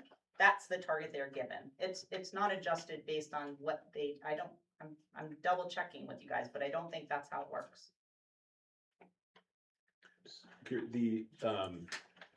I guess people that are meeting or exceeding the MEAs, is that a determination made in the spring or in the fall? Spring. Okay, so the fall test determines their projected growth targets, right? That's how we get a growth rate. And fall is the to spring. comparison fall to spring is how we get the growth rate, but the actual proficiency is judged in the spring at the end of the year. Yes, Okay. correct. I'm looking Yes. at Teresa to make sure I'm right. Yeah. I think the real concern that Ashley's bringing up, and we've talked about this before, is I think the concern would be a child who's normally getting a 60, and the next year, over the course of the year, they expected that child to hit up to a 70. I'm back on the old 1 to 100. It's fine. That's how my mind works. Yep. Maybe getting a 70, but over the course of that year, the child only hit 62. Right. So next year, you're saying that child's growth next year wouldn't be expected to only hit 65. It would be expected to hit the 70 like it was supposed to. In other words, if a kid doesn't do well, they don't lower the expectation. If a student doesn't do well, they don't automatically lower it Compared to last year. Don't think it has anything to do with last year. It's whatever they did in the fall. Their growth rate's determined by the spring. I'm looking at you guys too. The fall to spring is where we get a growth rate. but the algorithm doesn't change from year to year. No, I think the test updates, like, I think they do their scientific mathematical thing. I mean, I think there's updates to that. So if a student continues to fail, do they get lowered in their expectations?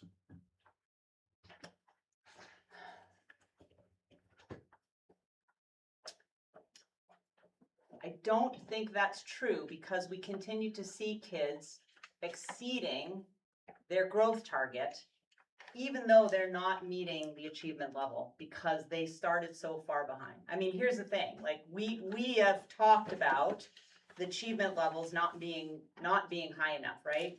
So to build, you can't fix that in a year or 2 years. So we have kids who may not have had access to general education, may not have had like access to the best instruction because of how we were doing special ed. So it's going to take time to move them in that way. So it just takes time. But the growth is from fall to spring. So if you were able to bring them up. Because for a student who may have moved here, like we can still get a growth rate for them. We don't have their data, the test may not have their data from last year. So they don't really focus on the student so much. It's their overall age and their overall grade and what their, I guess, Nathan and Anthony. Sorry, yeah, so were you saying that it's, the tests are too simple and too easy and that curriculum is lacking in that category? Like, we're not seeing actual improvement? Is that what your statement was? Did I read that right? I have no idea what I said that made you say that. Okay, so when you were saying that you're looking at these assessments and trying to grade their overall improvement, where is that calculable year to year if it's just gonna change with their level of improvement? So if That's they for have the one growth solid rate. year. That's Okay, just for the growth so- rate. Achievement is achievement. Okay, So this is, are they at grade level? Like this is just, are they at grade level, right? okay. So 63% of our 10th graders last year, or 2025, were meeting or exceeding in reading on this state test. Last year it was 56, totally different group of kids, right? And you can't even go from 8th grade to 10th grade because we don't test 9th graders. But as Ashley pointed out, you can go from 1st grade here to 2nd grade here, and that's a cohort, right? The growth rate is it's the same test, but it's a totally different, There's different numbers, like. it's designed, the goal would be designed so that if a student is not meeting expectations, but they did way better than they would have been predicted to do, that we can acknowledge that, right? So the student may not be meeting state expectations, but they have made growth beyond what was expected of them. So I get that. I just feel like there's so many moving figures that we can't actually calculate success properly using that. Because if you're saying there's too many changes, or there's an increase in changing to year from classrooms, or the increase of students, then No, none of that. it seems I don't mean any of that. This is 70% of our kids in 7th grade were meeting or exceeding reading last year. That's full stop, period. It's when we get to the growth rate that it's just not as simple of a calculation. It's a separate way to look at student achievement. So it's not calculating, did the student meet state expectations? The growth rate, I'm just gonna go to, Growth rates are individualized by students. right, You say rate, but I think goal. so we do have Growth goal, so we do have a way right? to monitor Yeah. individual student success and grades then. Yeah, so this is growth goals. So if a student takes it in the fall, they receive, this was their score, this is their growth goal. And then when they take in the spring, did they meet or exceed that goal or do less? And some of them do worse. So that's what this is. So it's individualized, me, when I took that test, what is the growth goal that I have? In some ways, it's a way to try and help motivate students, like this is your growth goal, did you exceed it? I know at the elementary guys, you guys celebrate when a kid exceeds their growth goal, like it's a big deal because they were expected to grow by 5 points, but they actually grew by 10. Holy cow, you guys are awesome. Like we celebrate that because I may still not meet the standard, but I have grown more than what was expected of me based on the test, based on this nationally normed assessment. So it's just two different numbers. But this number here is straight up like What percent of our kids are meeting or exceeding in reading? That doesn't change. Anthony had a question. Yeah, she just answered. Oh, sorry, she's hiding behind Kyle. Correct me if I'm wrong or maybe not thinking like on the right path, but your growth numbers also helps you to determine instructional needs or whether intervention is working or does it need to change. This is on target, this kiddo learns this way, we should try this with this other child because it's working, or Yeah, That's part of because it, you, right? if kids aren't meeting their growth goal, even if they're not meeting the state expectations, you should expect with this instruction they get that they can meet their growth goal and potentially exceed it. So if they're not, then you back up, because I think also you guys will do a winter test at the elementary level and the middle to sort of see, are they on the right path? And so that helps teachers sort of calibrate our kids moving in the direction we want them to move. Because again, you have to find, gives us an opportunity to find growth in students who may not be meeting the standard, but are making progress towards meeting the standard. Because we have students who have learning disabilities that are so significant, they may never meet the standard. But if they are making the growth goal or exceeding their growth goal, then that is something to celebrate. And it's something that's talked about in IEP meetings, like that's information that we provide families. But this data is straight up like meets or exceeds the standard. There's nothing different about it. Anthony has a question. So I guess I would like to know what the feeling is among the administration and the staff with these numbers, meeting or exceeding the MEAs in reading. I think people feel more positive about reading than math, but we've been talking about math being a train wreck since I got here, right? Like math has been the struggle. So I think people have been very focused on implementing the new reading materials, making sure everybody's on the same page, trying to check some of those common assessments as we've looked at them, knowing now that we know how that data is collected. But there's been a collective effort to really make sure that we're doing instruction consistently across the district at each grade level. So, I mean, do we wish they were all higher? 100%. 100%.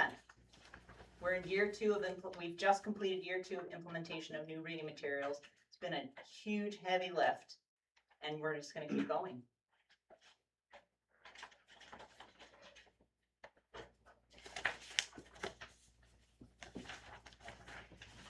So we'll go to math, because math is a struggle. The other thing I want to point out, and principals will talk about this when they do their individual reports, right? Because it looks different in every building. Some buildings some grade levels are stronger than other grade levels. Some buildings are struggling in different areas, or they're succeeding in different areas. You are going to see both in reading and in math, special ed students in 5th grade really, really struggled. And so that is a huge area of focus, because now they're 6th graders. We had some, I'll let principals talk about sort of individually what that has looked like in their building. We've never seen a drop like that, so that's been really challenging for us to see that. But it is sort of turned into some really strong goals for this year for 6th grade, knowing that we've had that drop for that group of students. And trying to figure out what that means. Is it instructional? Is it materials? Did we have, I mean, these are small enough numbers that a couple kids moving could shift that as well. So, you know, there's all kinds of reasons for that. So math, here we go. So we've been talking about math since I got here. Last year's math data, this year's math data. There's some areas of strength, there's some areas of weakness. It continues to not be what we want to see. We identified that we lacked sort of like a coherent curriculum in 7th and 8th grade. So we implemented that last year. We know that we had schools all over the place in math. We had TES did a never-ending pilot that they ended up running for about 6 years. Green was using the materials that Green and Leeds were using the materials that we had all purchased as a district. We started with new reading materials because we got a grant to do that. If the money had been different, we would have started with math because the bigger crisis is in math. But that's not how that played out. So we had a significant increase in the budget to purchase those new materials for math. So last year was year 1 for grades 3 through 8. It's gonna take time. There's no question. It's gonna take time. Yep. So earlier tonight, you talked about how we have so many students who are taking, they're involved in athletics. Mhm. When I was in high school, if you didn't meet the expectations, you didn't play on the team. Is that Yep, we have true here? eligibility policy. Yep. So how is it that we have 38% Mhm. of our 10th graders meet the math expectations, but we have 68% or whatever that number was, more than 60% are playing sports? How does that reconcile? So I think that's where we see a disconnect between how kids do on this test and how they're doing in their grades, right? So Jana has talked about that in her presentation. We know that we've seen significant increase in the number of students accelerating math at the middle school in spite of these numbers, right? So we're seeing kids do math in our classrooms successfully, but it's not matching here. And so we need to continue to investigate why that is. I will give you a great example, however. We were looking at, we were in an initial training, elementary training for illustrative math for principals. So it was Jana and the elementary principals. And we were looking at an example problem, and they were using the language of math, value, and expression. And Kristen Conway, who's principal at TES, said, a kid who doesn't know that word expression isn't gonna know that when they're asked that question on the state test with the word expression. So if they don't know the vocabulary of the content when it's presented to them, they won't know what they're being asked to do. And so I think some of that is an instructional piece, right? So are teachers using the language of the content so that when kids encounter that language in a testing situation or in other areas, they know what that language is? I think that's maybe one piece of it. And so that's why we did the training with the principals, so that they would be aware as they're observing teachers and supervising them to know what they're looking for, to know what to make sure that teachers are focusing on. That's just one example to give you an illustration of what is likely a potential issue. Because I don't use the word expression. I think we use equation, but that's not the language of the content. Alex? So I think that speaks to what Anthony brought up earlier and what you just said about these numbers having sort of a disconnect between the in-building grades. And I do think that however high level it would need to be for us to see it, it would be helpful to see the in-house numbers, whether it's split by grade or building or whatever it may be. But I do think, if we can show that 70% of our kids are getting, in Peter's terms, C or better, or whatever it may be, then it may help you feel a little bit better about the overall number of seeing it at 38. Yeah, so grades are helpful. I mean, yes, grades are important. I think it also makes sure we want to balance that with also actual kids' output, right? Like what they're doing. I mean, we are sending a large number of kids who go to post-secondary education and are successful. So like we have data that indicates when kids graduate from here, they actually can go on and they're doing fine. So whatever that disconnect is, it's not holding our kids back from doing what they want to do after.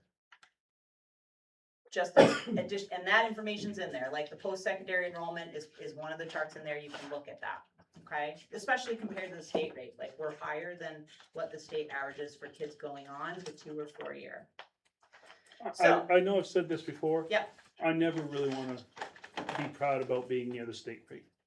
No, we're above it. I know, but even Okay, anywhere I'm near just it. saying. State rates are almost always We're scary. above it. We're above State it. rates are almost always We're scary. above it. Nathan, then Ashley, please. So you mentioned the enrollment. Is that enrollment or graduation? because the enrollment may increase, but if there's no student success with the graduation, so if they're You're going to talking secondary yeah, yeah, yeah. education. This, So yeah, enrollment's another thing, like if we have an increase in students, enrollment numbers will go up. How do we judge student success after? so if they've graduated, you If mean? graduation, Yeah. that's the big piece of the pie. Yep, so the I can traits- share with you where that data comes from, the state collects it, we can't collect it, it Okay. depends on, like, cause they take the names of the kids who enroll in a 2 or a 4 year. I Okay. used to be a high school principal, so I'm very familiar with this. They take the names of the students who enroll, they like connect it back to what high school they came from, and that's how we get the number, and the number comes out like 8 months after they you know what I mean? Okay. So, and I don't know if they also provide the graduation rate, I don't know Cause that, I feel like that's a big, not that it's something I you totally can see here, understand. but I feel like that's a big, like, success isn't just I went on to Correct. secondary And that- education, and did I success- succeed in yes. secondary Yep, education? and success in post-secondary is twofold. Are the students prepared, and is the Right. secondary institution doing what it needs to do to help students be successful? Right, So it's a and- two-part piece. And I feel like there's a disconnect between the secondary education and what we are implementing in curriculums, especially with SEL. I mean, that's not continued on in the college programs except in like in early education.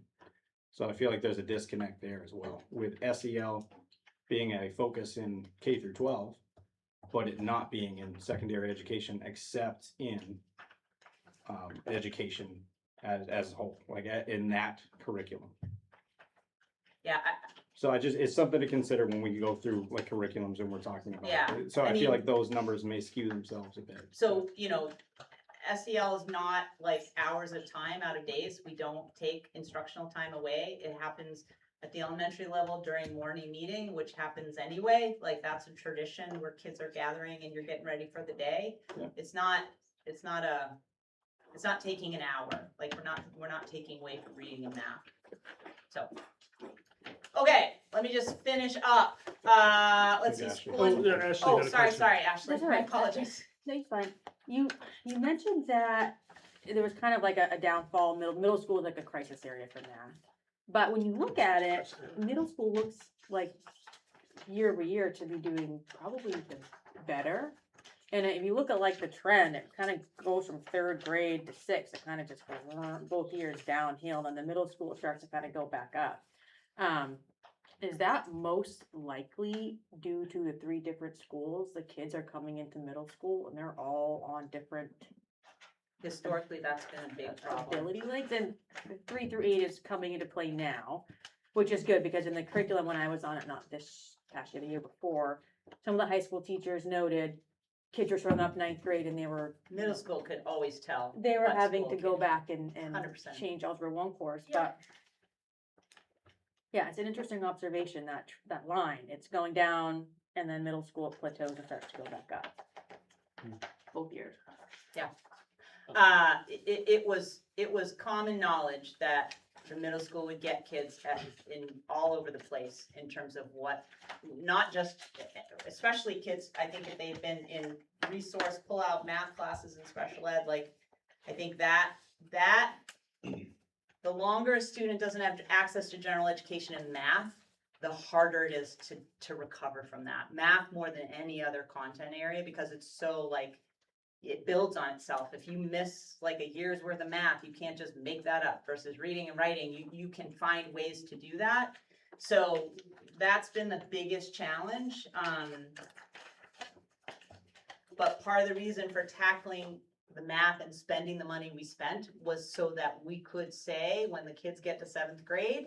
So it'll be interesting to see what your teachers say this year after 1 year. I think it's gonna take some time, but that was a huge piece of like, the kids come from that school and I don't know what they learned.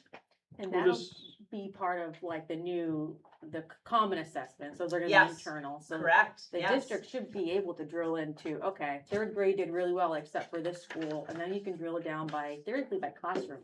This particular And the classroom, schools 3rd will be grade, doing that. every year is not doing well, so The there's schools something will in be this able to do classroom. that. Yep, the schools will be able to do that. But this year's 7th grade will be the first time that all 7th graders come in Yep. with the same curriculum in their 6th grade They year. all have the same thing in 6th grade, to various degrees. I mean, again, it was a first year implementation, so that's a lot for teachers to learn all at one time. So do I think it was uneven? Yes. I think it was uneven, because it just, everybody's learning something new, and they still had that reading that was still like 2 years, just 2 years. So we have asked our elementary teachers to do a lot in a short amount of time. However, they should have all had access to the same thing in Yeah. some form. Hold on, Anthony first, please. Why do we not test in grade 9, 11, and 12?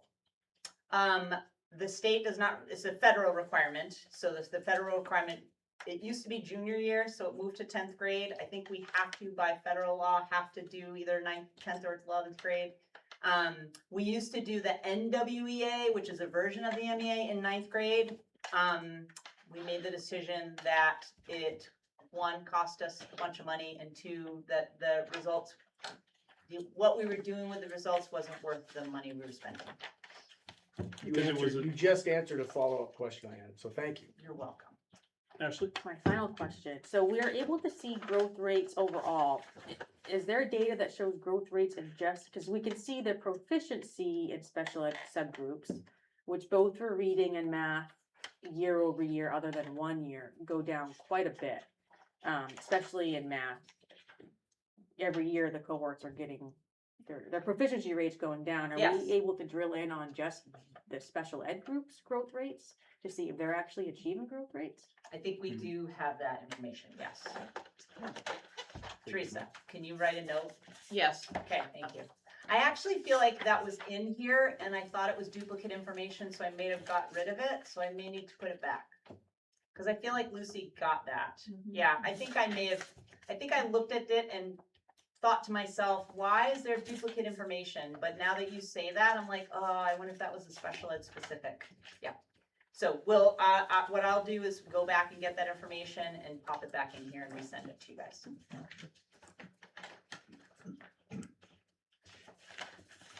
We good? You're good. Okay, last two things. I just want to, we updated emergency plans. You guys will have an opportunity to look at those for the next meeting. For those of you new, we don't make those public. So they'll be available in the office. I'm happy to stay late if people want to look at them. But we have adopted the standard operating procedure. This was something that FEMA had recommended when we did the reunification training. And so we've just done it for everything so that every school has the exact same plan. The language is exactly the same. There's no variation between the schools. And there's a lot of materials provided by the foundation to educate. So we're super excited about that. And then the last is facilities. I'm giving you the list of what we got done this past year and what's still out there. So we have last year, everything that's got the green check mark, Dave and Gabby went through. And if it's not completely done, the funding is there, project is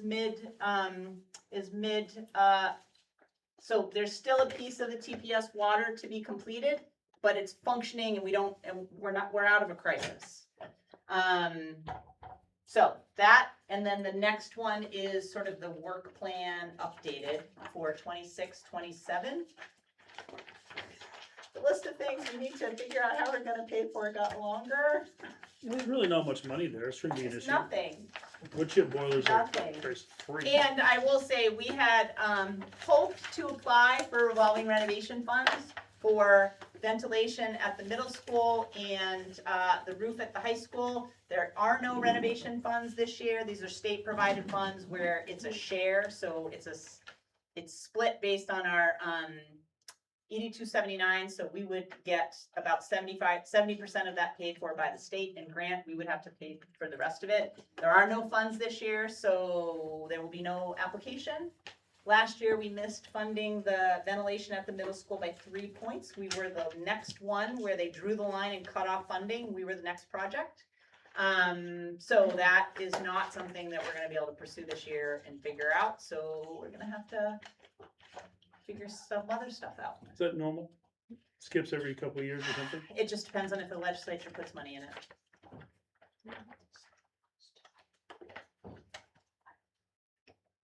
That's what I got. Ashley? One more question. Please, yeah. Keep them going. I know. when so the MEAs, where it says special education subgroup, are those all kids with a IEP plan, or are those just specific? So a kid could have like a physical disability, not an academic one? Is it all? If they only have a physical disability, they probably have a 504. If they don't have, like, you know what I mean? Like if I'm in a wheelchair but I'm like I don't have an intellectual disability, I don't have a reading disability, then I have a 504 because I need accommodations to get around the building, but I don't need specialized instruction. So these are just students that have academic deficiencies. Or behavioral. So intellectual, academic, behavioral, those kinds, so that essentially what's different about that is you need specialized instruction. Teresa, I mean, Rebecca, like, please just stop me if I'm screwing this up. If I don't need specialized instruction, because all I need is to make sure the elevator's always working, because I need a wheelchair, then I just need to make sure the elevator's working. So that's a 504. If I if I have a disability in reading and I need specialized instruction to help me learn how to read, that's a disability, and that would give you an IP. So it's specialized instruction versus removing barriers. Does that make sense? Yes. Okay. Any other questions in regards to the plan? I just want to say thank you very much for one of the very first things that you said about trying to reduce screen time based on the data that is out there. I think that's a really great step in a very, very important direction. Anything else, folks? I agree with that wholeheartedly, and that's why we're definitely being pursuing. All right. That moves us on.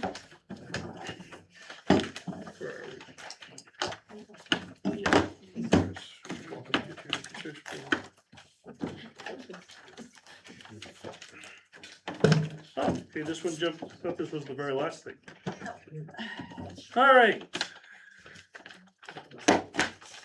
I'm just gonna say it's okay for those guys to go home. They've got students come, they're okay, right? Oh, yeah. Okay. You Thank you, guys have yourself a good evening. Think of us. I realize we make the big money here, so. All right. Paper or electronic? And there is a third option, which is electronic. And this was the option when I was first on the board. The option was we get rid of paper and we brought it ourselves. We wish to. That was what the board was doing. Brought what yourselves? We printed it out. Oh. We had an agenda and that was it. Like, what are you bringing? That was it. You know, there was an agenda sitting here and that was it. All this other paperwork, it would be the same thing you're doing now, except without the computer. So we've had some comments about the computers. Do we have a motion to either keep the computers, get rid of the computers, or I guess that's the two motions. Would you like to keep the computers or not keep the computers? Is there a motion? Ashley? It's a twofold motion. I make a motion to remove the computers with the exception of prior minute meetings. Prior minute Like, meetings. we print off the minutes. I don't know if anyone reads that, like looks at that, other than, I'd be fine having that electronically. Like, just have Mark, I or get what whoever she sends means. out the minutes. And everything else that we need for the actual meeting. What we addressed before, I think is what she's. That is my motion. So you would like to have the paper pile, Mhm. but you don't need the minutes. Right. And you're not in favor of the computer. No. So basically, your motion is no computers. Yes. I'll second that. We have a second for no computers. Now, I do believe that we can have a discussion afterwards if you still feel you need to keep your computer. As board members, I think you probably still can, but that's just me speaking out of place. But anyways, discussion at the point right now, the motion and the second is to, I'll well- pass that on to her. that will be Carrie's. Actually, Come I on. nominate Teresa to talk to Martha about this. That is my administrative assistant. I think Teresa's off the hook. Any other discussion? I like computers. Gives you everything in color, you can zoom in. Okay. Kyle? Just throwing a suggestion out there, if we potentially just opt out or opt in. One of the things is Martha might, and I realize you're talking about, but still, 50-50 is kind of like if you're opting out of the computer, you kind of do what I do. And I think Jenny does the same thing. I print it and bring it. I don't bring the computer. If you wish to go that route, that's fine. We can stick with computers, but it's just one of the concerns that I had presented to me by the public, two actually different people from the public, was it looked like we were just hiding behind our computers, playing and fiddling and, not paying attention to the discussion and just kind of, it wasn't a good quote unquote look. Was, to the public, was one of the discussions I had. I myself like the computer for one aspect, you can block that guy, but that's just me. So, anybody else, the current motion and second is for no computers. Which would mean there'd be, then we could have discussion whether or not we have the paper pile or not. Computers are quieter too. Say that again? The computers are quieter. They're quieter, they're much quieter. I don't know, Then there's a lot what? of tapping. And shuffling through all these. Oh. Yeah, I'm not I do gonna- make noise Alex, once in a while. Speaking my language. I'm gonna bring them up. So I have the motion as paper backup without minutes. That's the motion, not computers or no computers. Yeah. That's what I have as a motion too. I guess I can revise it, but what, Thank you. why can't, folks that want a computer, like if Alex wants a computer, keep his computer, and those of us who's get a paper pack provider? So I think that what I'm worried about is like multiple ways to do it, right? Like, I think that we get challenged enough occasionally with like making sure that everything is the way it should be. I think if I'm just gonna struggle a little bit with like maybe yes, maybe no. I don't know. I think that's my worry, is that it's not all one way or the other way, that we'll get confused. It's potential for issues. There's different, would she put it in a different system? If she didn't, all the minutes and collecting everything? So there's a workflow for providing it electronically. There's a different workflow for providing it paper. So then she would have to do both workflows. Like right now, we create a public view folder for you guys to be able to access. It's two different workflows. So that's the potential.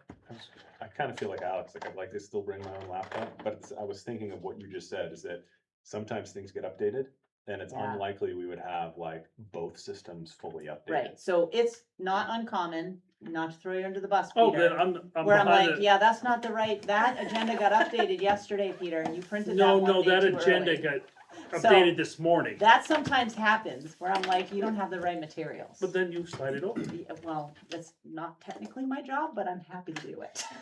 Thank you. So I think that's the issue, is that piece. But I will tell you, how easy is it to pop stuff in there right before a meeting for you guys to be able to look like, oh, I just got a copy of this presentation, I put it in, like, that is so simple.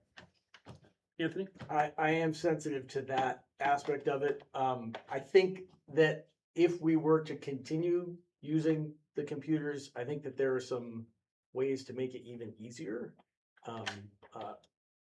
Rather than links in emails that come out, shortly before a meeting, and then subsequent emails with, oh, here's the new file, and it's in this folder. There's just one folder for the whole board. It's a shared folder. Yep. And then each meeting has its own subfolder within there, and you can just go find it. I don't love computers, but I do realize that rapidly changing information is a lot easier to deal with these machines. Before we go any further, I'd like to clarify Ashley's motion. Is your motion still to provide computers but have backup? No. Okay, so is that what you guys had for, Paper backup without the minutes. no, so she wants no computers. There are no computers in that motion. Good. I know It's to exactly provide what Ashley's printed looking for. materials. Well, paper Yes. backup was like, Yes. it's a backup to the computer. so No, you gotta no, make- I meant backup for the meeting. That, when I say Okay. We backup, that's call what I it- mean. We call it the backup. What do you call it? Backup. Okay, it's the backup. So we're, Ashley, Teresa and I know what Ashley is talking about. Well, I You're know what now Peter's up- talking You're about. now up to speed. Anyways, any other discussion? Then we can have a vote and decide which way we're gonna go. So the current vote primarily is, the current motion is primarily no computers. Is this motion implying that people that use computers are now shunned? You know, I'm Hold on, serious. hold on, I think we got little letters we're gonna sew on you. Well, yeah. No, I'm wondering, like, is it, are people that bring computers now as a primary source and maybe don't use their paper, is that gonna be a problem for other members of the public? I mean, are we making a statement here that if we're all gonna use paper, we should all use paper? So here's what I think this motion is, that we are going to stop the workflow to make sure we will send the backup like we normally do the week before. I'm clear on what Ashley said, but what I'm saying is, are there further implications to Oh, this? Like, I that, don't care like, if you have a computer. you know, You guys can decide that. No, I don't care.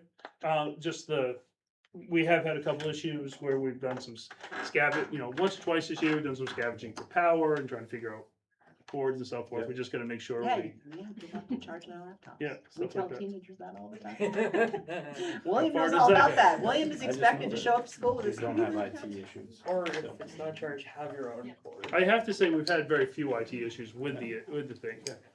They have run fairly smoothly. I waste a lot of paper. I print everything out I wanna read. I can't read on a computer. But it's just me. All right, any other discussion? It shouldn't be a big issue, but it always was last year, it'll be this year too. All right, It was really close last year. Yes, it was. yeah, agree. Anyways, all those in favor of the motion, which is no more computers, and then we can talk God, about. it's not No more more computers. electronic backup, paper backup, Printed materials is printed backup. materials as backup. Whatever, That's the motion. that's the motion, okay. So I guess, yeah, so, The so motion the, is so to have the, paper packets without the minutes in them. Right. so There's they're not still no gonna have computer. access to the, You will still Folder. get the email. okay, but you're because- not gonna have the Folder's active gone. folder, the folder's Folder's gone. But you gone. won't, yeah, Vote the folder out. yeah, there won't be that other workflow to create a folder for the live meeting. Okay. Anyways, all those in favor of that? Uno, dos, tres, cuatro. You're saying yes, Joe? Oh my well, God. I mean- Just throwing me up for a loop. All right, Ashley, Nathan, It's only as long as, as long as. If enough people want it, I don't really care. Joe. I don't get that one. How did you vote? I'm voting, people can keep the current system. So you're not voting That's yes. not So the- Joe Jolene, you're voting for and Kristen. Jolene, you're voting to, You know, that's not the, it's okay. Hey, do you want me to read the motion so you know what Yeah, you voted because on? they can still use their laptops, whether we vote this yes or no. yes, but you will not have the updated materials. If it changes between the Friday we email it out and the day of there will not be updates. For That's those what will who be choose different. To use the. Yes. Correct. But if anything comes, like we'll have to print any new material, like that will be the problem, is that we're still gonna produce everything for everybody. Anyway. So I have Ashley, Nathan, Jenny, Joe, Jolene. But do we all have a clearing, or do we wanna take a step back and revote? I'm clear on what I'm voting. All right, all those opposed, Opposed to going to the printed materials. Kyle, have been the balance.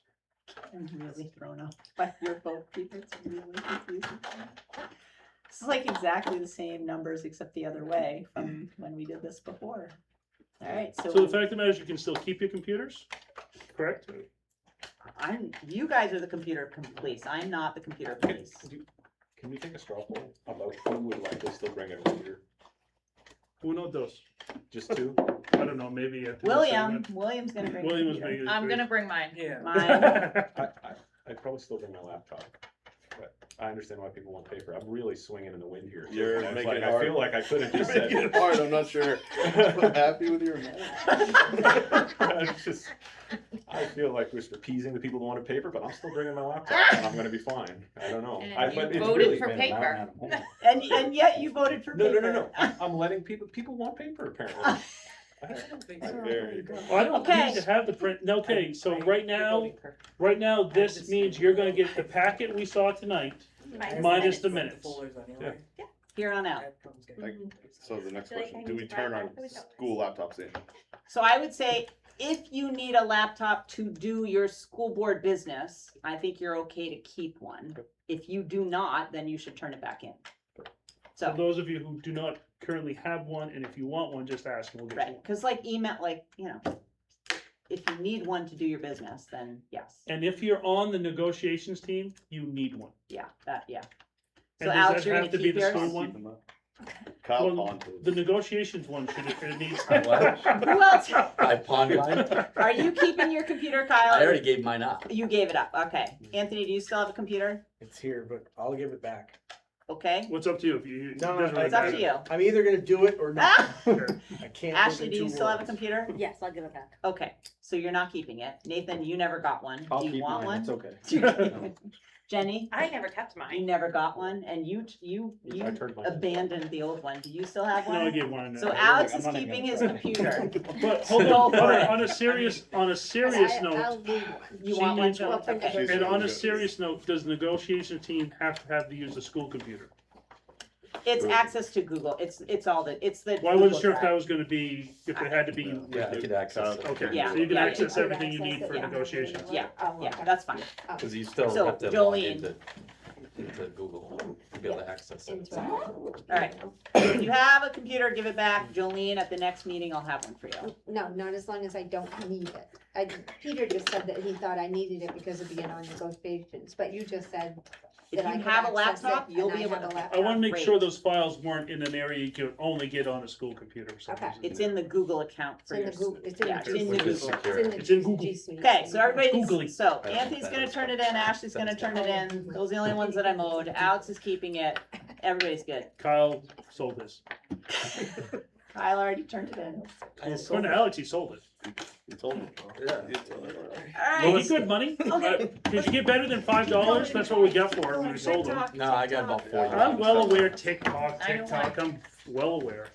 All right, If anybody wants to give me a laptop, I'll make that disappear too. all right.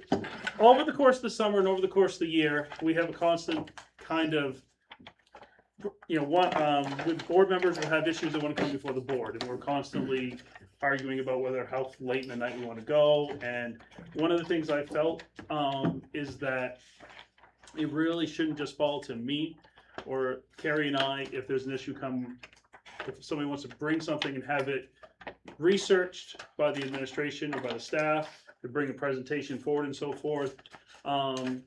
I think before all that work goes into play, or even if it gets sent to a subcommittee, before that happens, there ought to be at least the majority of the board want that information. Which at that point, which makes all the sense, and the board then directs the staff to deal with it. So over the course, so basically, if you have anything that you feel the board ought to address that isn't naturally coming via the administration or our daily workings, some special issue, circumstance, or anything like that, that's when you just send it off to myself or Carrie, and then we can add it to this, when we'll vote on it at some meeting. Because the discussion tonight is not gonna be overly detailed about these, it's just gonna be whether or not we as a board feel we want to delegate the time of the staff, which some of these might incorporate a fair amount of time, to bring forward a presentation to us at a later date. Does that kind of make sense, what's coming ahead of us here?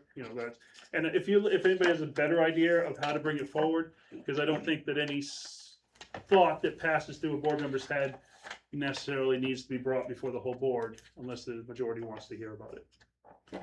That being said, I say that way too much. So the next, I think they're all 5 things. One of them was just something I had for thoughts, and others were brought to me by other board members, are items that are bringing forward. First one is 10.5.1. I think everybody ended up getting that breakdown of the presentation.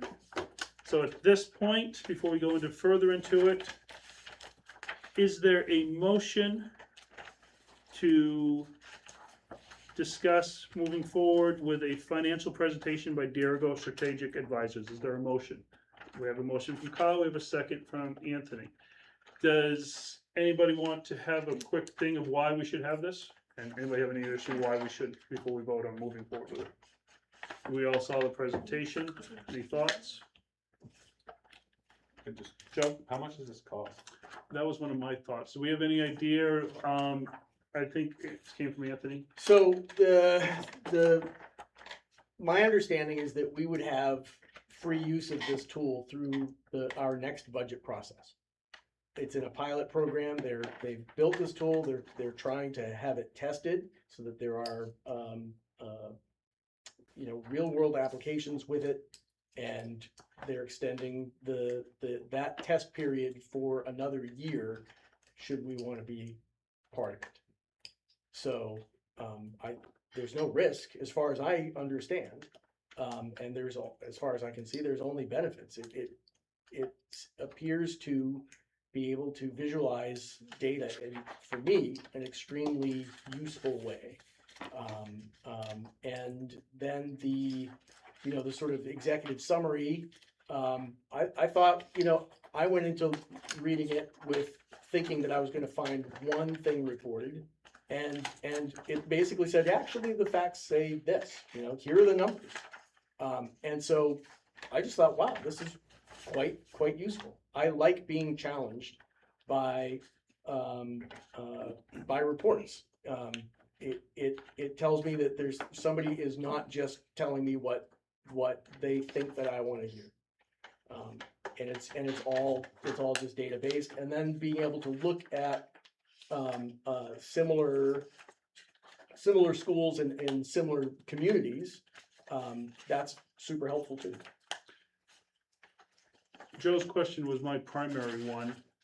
My second question is, do we have any idea, and again, this came from Anthony, how much of our administration's time would be required to provide information, or is this something solely done via them with the public information that's already out there?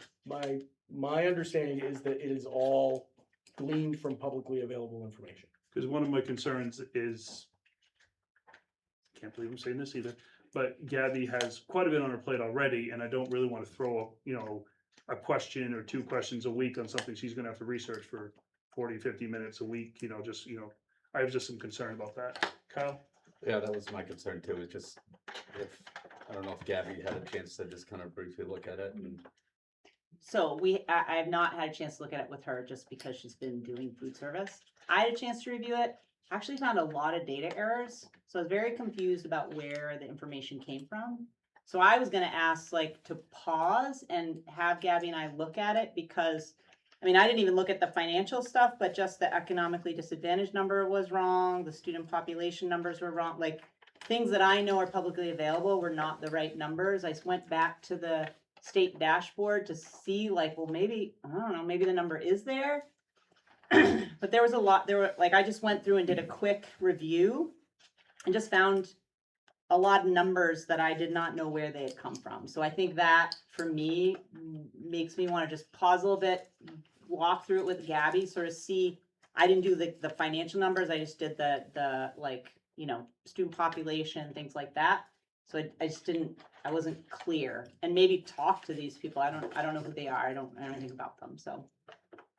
Yeah, I think it was said earlier that there's no risk to using this, but I think the risk is misinformation potential. And, certainly if it's free at first, great, but I can't imagine if there's someone spending amount of time on doing this. If they're doing it for free, there's probably an agenda. But if they're doing it for cost, is it really worth spending the money on it if we have such a qualified, person as our business manager right now? I feel very confident in Gabby. I feel very confident in Carrie. I don't think we need to spend more money on additional data analysis. And again, if it's free and there's misinformation in it, and our staff needs to spend time reviewing and fixing errors, I would support Carrie right now to say that maybe we should let administration review it a little bit more before we jump into a presentation and move this too much further. So I think your questions are valid, but the presentation may answer those questions. That would be the biggest thing. If we don't have a presentation to ask those questions or go over it, then we're just halting for nothing. Cause they may come up with a question that can't be answered without that presentation. They may phone, where do you find that data? Where did you get this information? Which can be answered in the presentation. So if the motion would stand as just them giving us a presentation without actually incorporating to it, which would be the next step of us working with them, is that kind of following the motion that was already made? Kyle, I believe you made the motion. Well, I'm wondering if my question, I guess, is when it's like, and this might be towards Anthony about the financial presentation, is it just them potentially doing a sales pitch in front of the board to be able to, if I can explain the setup? I think it's a demonstration of the tool. Yeah. Yeah, that's all. I'm not saying, the motion is not to sign on. The Right. motion is, Right. show us what you have. It's like having a, sorry. No, I think I was gonna say things. So Yeah. if all we're asking for is really none of Gabby's or none of Carrie's time, just at some point in the next meeting, couple meetings, because if we do this, we want to do it sooner than later. The next couple meetings, we plan on giving them a half hour or so to say, this is what we do. Why aren't you working with us? And they can make their presentation, at which point Gabby and, our more educated portion, which is Gabby and Carrie, can maybe quiz them on some of their numbers, and we can question some of them as well.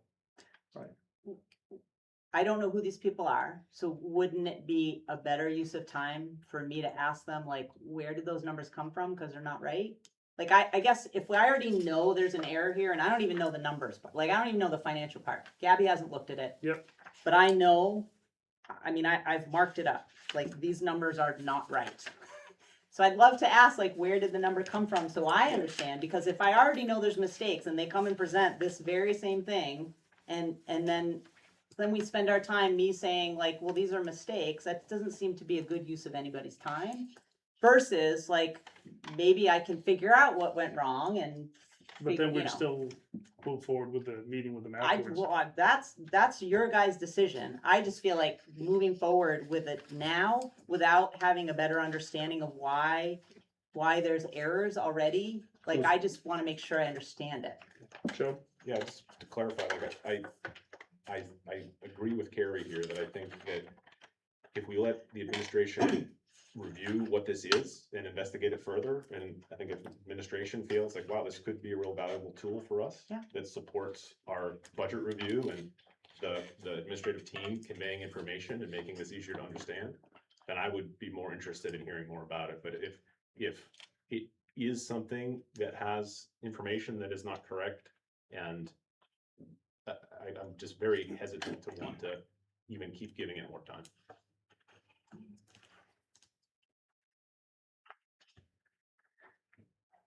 Any other discussion? I just reiterate that I think it'd be a benefit. I mean, there's no loss in having a presentation, and like, it's the same thing that we reviewed with your presentation here. We asked the questions, you gave us the answers, and it's the same thing. We're not agreeing to anything. These are questions that we can address in the presentation. There's no loss to any of that.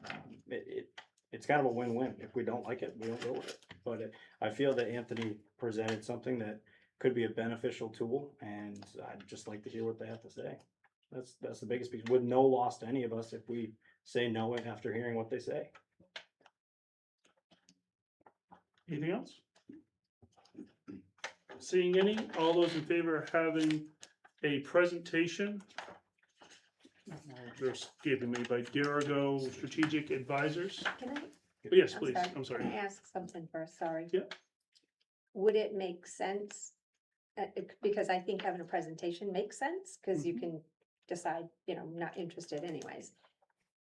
But would it make sense for, as Carrie said, to encourage her to reach out to them before they come, as long as it's not hours of time? I don't think you should be spending hours of time doing it, and then give enough time for her to have time to ask a couple of questions before we go scheduling things. Like, I just feel like I want Carrie to be prepared as much as she can be too, because if you're having them come to present and Carrie's already coming with information like this is wrong, this is wrong, this is wrong, like that's like blindsiding people, to me anyways, if you're not even letting them know that you're in disagreement with what they have already put together.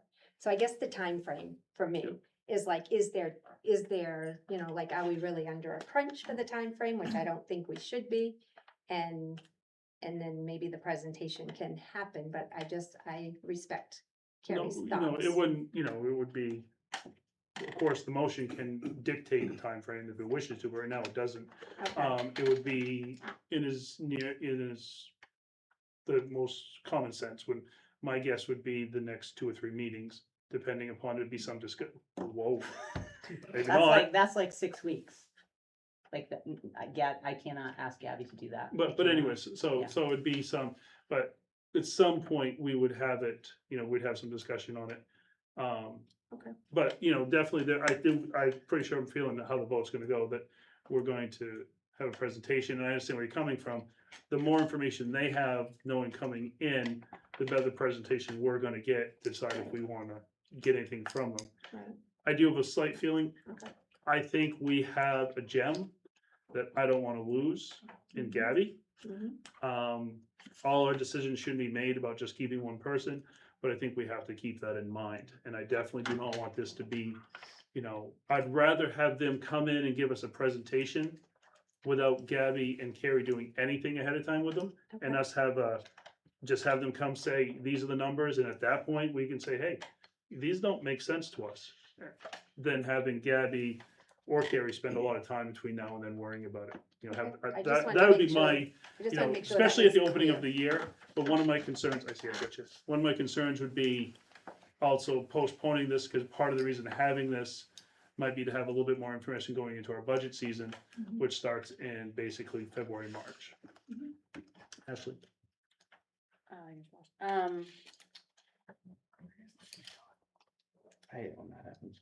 Okay, it's coming back.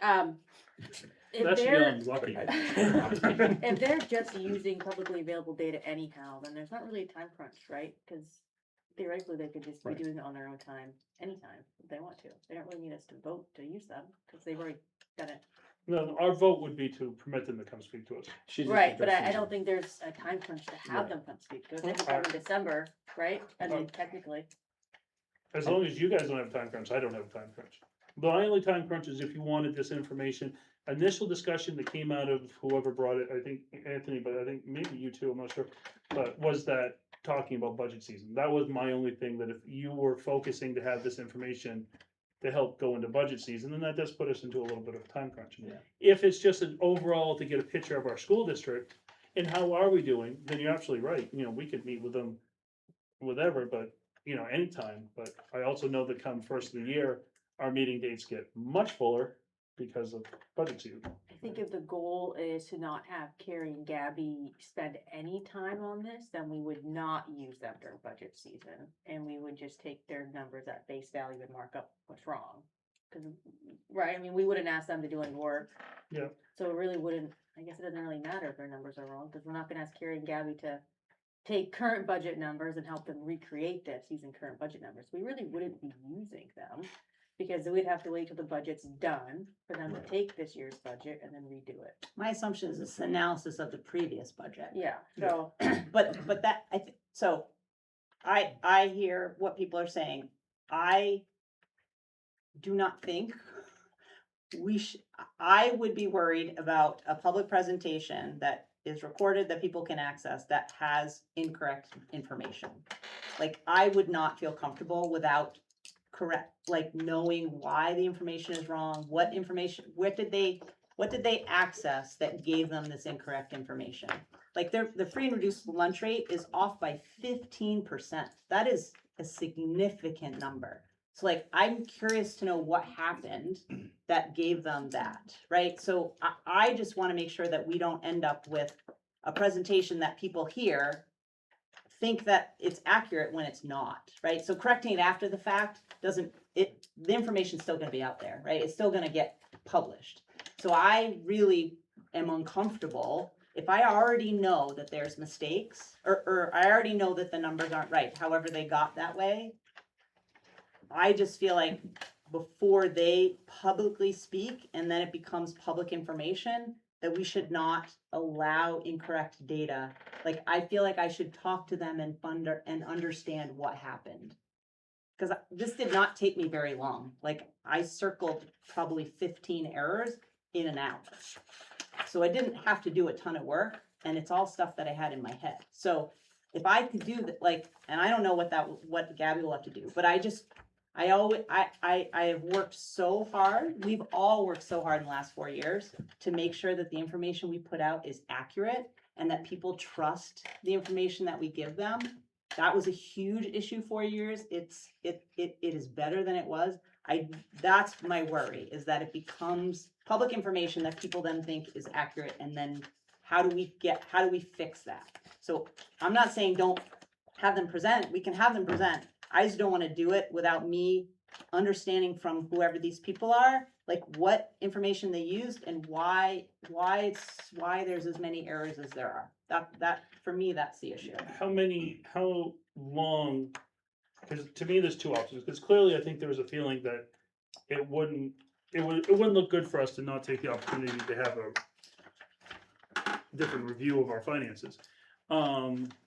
But how long would it take, how long do you think you would need for you and Gabby to then have a discussion? Are you thinking sometime in November, December? Are you thinking? Yeah, oh, easily, yes. Okay, November, so November. we could vote, we could move this, I catch you. We could move this vote, pass the vote, and if there isn't really a time constraint, then we could just give the time, you guys do your conversations ahead of time and then have them schedule a meeting near Christmas or near the end of this, spring semester. Or we could postpone the vote until that time, but I'm not sure if it's still gonna equal the same thing. Joe? So I guess I want to clarify what this presentation is going to be, right? Is the presentation going to be them presenting this data to us? Or is the presentation going to be, hey, we've developed this tool, it's pretty neat, and explain what the tool is? Because I think if it's presenting this data, which Carrie has already identified issues with, and it is a big discussion about data that may or may not be accurate. And again, I'm not trying to say it's all wrong, but there's certainly a question mark to it. I think that's a different presentation than we're developing this tool. Are you interested in using it? And I'm a little hesitant to just provide an open stage for whatever this presentation is. I think if we're investigating what the tool might be and how it's developed, and again, a tool, I mean, is this AI? Is this, I don't know what is developing this? That may be different, and I may be more interested in hearing about the tool. But I'm very concerned about someone coming in to try to start giving us an analysis of what we have been doing that Gabby and Carrie may or may not feel is accurate. Because I even think that would be insulting to our administrative staff. That's a good point. What is our presentation? In my mind, my mind was seeing a presentation similar to what we had as an executive, just like, we already found numbers and we say, well, we found this in your district, this in your district. Or they're just showing, this is what we can do for you, let us do it for you. Anthony? I think the presentation, what I'm imagining was that it was a presentation about the tool. Right. So it's really not the information we're seeing in front of us. Well, I mean, they're gonna have to show us some information, and God help them if it's not right, because they're gonna look like Say, chumps. this is what the tool does. I'm Right? nervous. It's up to them to look good. Right. But having a presentation about our budget is a lot less interesting than a presentation about what can this tool do to make your financial decisions easier, more informed, thinking about your student body the whole time. That's what I'm interested in. Ashley? My thoughts are along the lines of Joe. When I looked at this, my thought was they would come in and say, we have this tool, this is what we're developing, this is what it could look like if we were given hard data directly from you. We pulled it from different sources, so we may not have everything, but this is theoretically what it would look like if we had it. That's what I was picturing, not, I don't wanna go through the numbers. So we wouldn't be looking for them to have the concern that Carrie had of them making a presentation going, well, this is this, and then that being out on record when it's actually false. Right, I would wanna see, this is a tool, theoretically speaking, if we had your internal data, this is what we would be able to develop with it, this is what you could look at as an analysis. Right now, it's just pulling from different various public sources, which they may have input different. So I think then the question's gonna be, what will we need to provide them versus what's public? Cause I think, Anthony, you had said you thought it was all public information, but it sounds like potentially it could be. Well, we don't know until the presentation. Right, we don't, well, I mean, I could call them. We can call it anytime you want. you know. Like, I could do some investigating on your behalf if you're, Yeah, we can schedule. it, just so- saying, like. call, but- I was just gonna kind of echo what Ashley and Joe had said, that to me, I would have expected the presentation to be, look at this thing we have and what it does. Not necessarily a presentation to review, it's not an audit. Yeah. I don't want someone else to tell me how to read what it provides, but I think that the data can provide a good objective view and comparison.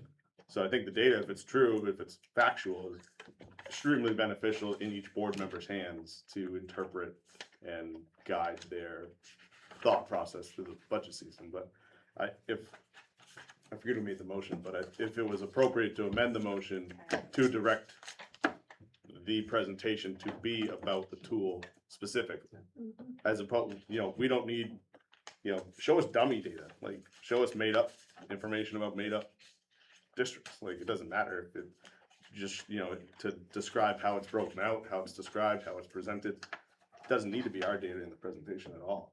So I think that would be, something that we could do that would hopefully scratch all the issues. It all sounds good I've been told that I am a endless optimist, so I clearly can't imagine that there's anywhere that they're looking to try to make money on this, which is constantly in the back of my head going, what are they doing? Because there either is I don't know, nobody does anything for free Well, normally, so I'm curious what, there has to be a catch, and I'm curious what the catch is. I don't wanna buy a timeshare. Well, it's a free trial. It's a weekly free trial, and then you sign up Yeah, for a just month. set you up to get a credit And card. then you spend 6 months trying to find out how to cancel the credit card. Right, you just gotta make sure you cancel it before they charge. Yeah. But you saw the raw date, and I always have been there. All right, anyways. Do we so- feel that we need an amendment? Well, I to- don't know, I think we're fine. The motion is to have a presentation. I think we can clarify when we reach out what kind of presentation we want. Which clearly, I like the idea of a dummy presentation. Yeah. Dummy presentation for dummies. Keep it simple, stupid. Show us how to use it. Use Green High School. Or something. Well, I'm gonna take that, Turner High School, there we go. So, but, what you gonna say? I'm in favor of formalizing that as an amendment at least, so it's not something that So they someone has to don't, interpret. okay. So we can make actually, it'd be easier if you just changed your motion. So that we just So have just a, retract my no, just initial motion. modify your motion to make it what do you want? Specific to the tool and not about our district's data. Does that work for you? Amend my motion. You meant your second? Yes. Okay, there we go. We'll cover it that way. All right, so we currently have a motion and a second to have a general tool presentation with not information specifically to our district presentation at some point in the future. Any further? With the exception to have Carrie call him ahead of time to get some information, If she wishes to. if she wishes. Of course I'm gonna do that. I would not, that's my job, Well, right? I- I'm not gonna have this presentation without me asking questions to understand more about how, and we can do dummy data, but then we wouldn't know if it's accurate, would we? Like, Well, no, but I think we can ask those questions because it could be just a matter of data getting pulled at a different date. If there's. not from the errors that I saw were not different dates. Okay, well, you can So, just yeah. check that. All right, anything else? All those in favor? All those opposed? Okay. Anybody abstain? I think so. All right, that takes us to. It's amazing. But Go in, go out. All right, so it takes us to 10.5.2, scheduled presentation by the administration on the implementation of policy IJJL, selection of library materials. Implementation of, okay, yeah. So we have a motion. So motion from Anthony, do we have a second? A second from Nathan. All right, I believe the question would be what kind of presentation and the need, because we already, I'm not interested in dictating, at a micromanagement kind of level, but I think that it is our due diligence to say, okay, we've got these reports, we told you we wanted these reports, we're using these reports that you're giving us, and we're saying, how are you people using the budget we are giving you and the kind of things that we talk about at these meetings to steer you in the way you look at the selection criteria and apply them when you're purchasing new materials. We still don't have a book about trans regret. Still. That's a problem. Right? I mean, we're supposed to be presenting the children a catalog of collections that support their research into dynamic topics that might be interesting to them. And the fact that we don't do that in certain ways suggests that there is a serious problem. Now, asking for a presentation on how this works out could enlighten us and make us feel a whole lot better about how things are. I don't know. Or it could be really, really useful for the staff to say, oh yeah, I never really thought about it that way, right? But all that we get is these reports, and if we don't use the reports, then it's just performative theater. It's just us, it's people doing things and saying, aren't we great because, we're doing things by the process. Part of the process is us saying, hey, what's up with this? So it stands to reason that we should be doing this on a pretty regular basis. We haven't done this, I think, since my first year on the board. We had a presentation by the librarians. So I think we're long overdue. I think that it's a way that we can demonstrate that the policy that we put into place is working, right? We are providing the oversight that is required of us to make sure that our tax dollars are being spent responsibly. we do have a motion that we'll be discussing. Any other discussion, questions, thoughts? Anybody else feel comfortable or uncomfortable or unsatisfied? We have had the reports. Joe? Yeah, I mean, I think we've spent a pretty exorbitant amount of time talking about library books for the last several years, particularly compared to the actual student utilization of our libraries in recent years, which is down. I don't know how our continuing to talk about library books is advancing the goals of our strategic plan. I'm not saying, well, I guess what I'm saying is we've talked about this quite a bit. We've implemented a bunch of changes, including bringing in principal and superintendent into the selection process. We've added reporting, which has been occurring. We've all been getting reports, the library book purchases. The oversight has happened. I think a lot of what is being highlighted here is just opinion and preference. And I think that we need to stop spending so much time on a matter that isn't advancing the strategic plan. And I think in most of our students' minds is not a priority. At this point, I have had a concern from day one that our library collection leans a certain direction. I've had that, and I would love to see a complete review of our library collection. I don't necessarily disagree with the use, I do believe that AI has some general uses. I don't think you could do it with one or two. I think you take our library book order and you can put it, you'd have to put it, in my opinion, through 4 or 5 different AI generators. So you could get a fair and balanced report on it and say, okay, if it does come out overall, then maybe we do need to look at modifying 2 or 3 books as a practice in the future. And to me, it seems like once we have our AI presentation, incorporate and figure out more of how we're going to incorporate AI into the district, which is what's coming over in the next year or so, because we can't avoid it, unfortunately. I think it might be a tool that we might be strongly recommending using. But I think you have to make sure you not have a conservative-based AI or a liberal-based AI. You got to make sure if you have one, to use the other one at the same time, put them together. But that being said, to go through a full presentation at this point, we're 1 year or so out from a major shakeup in the whole library, how it works.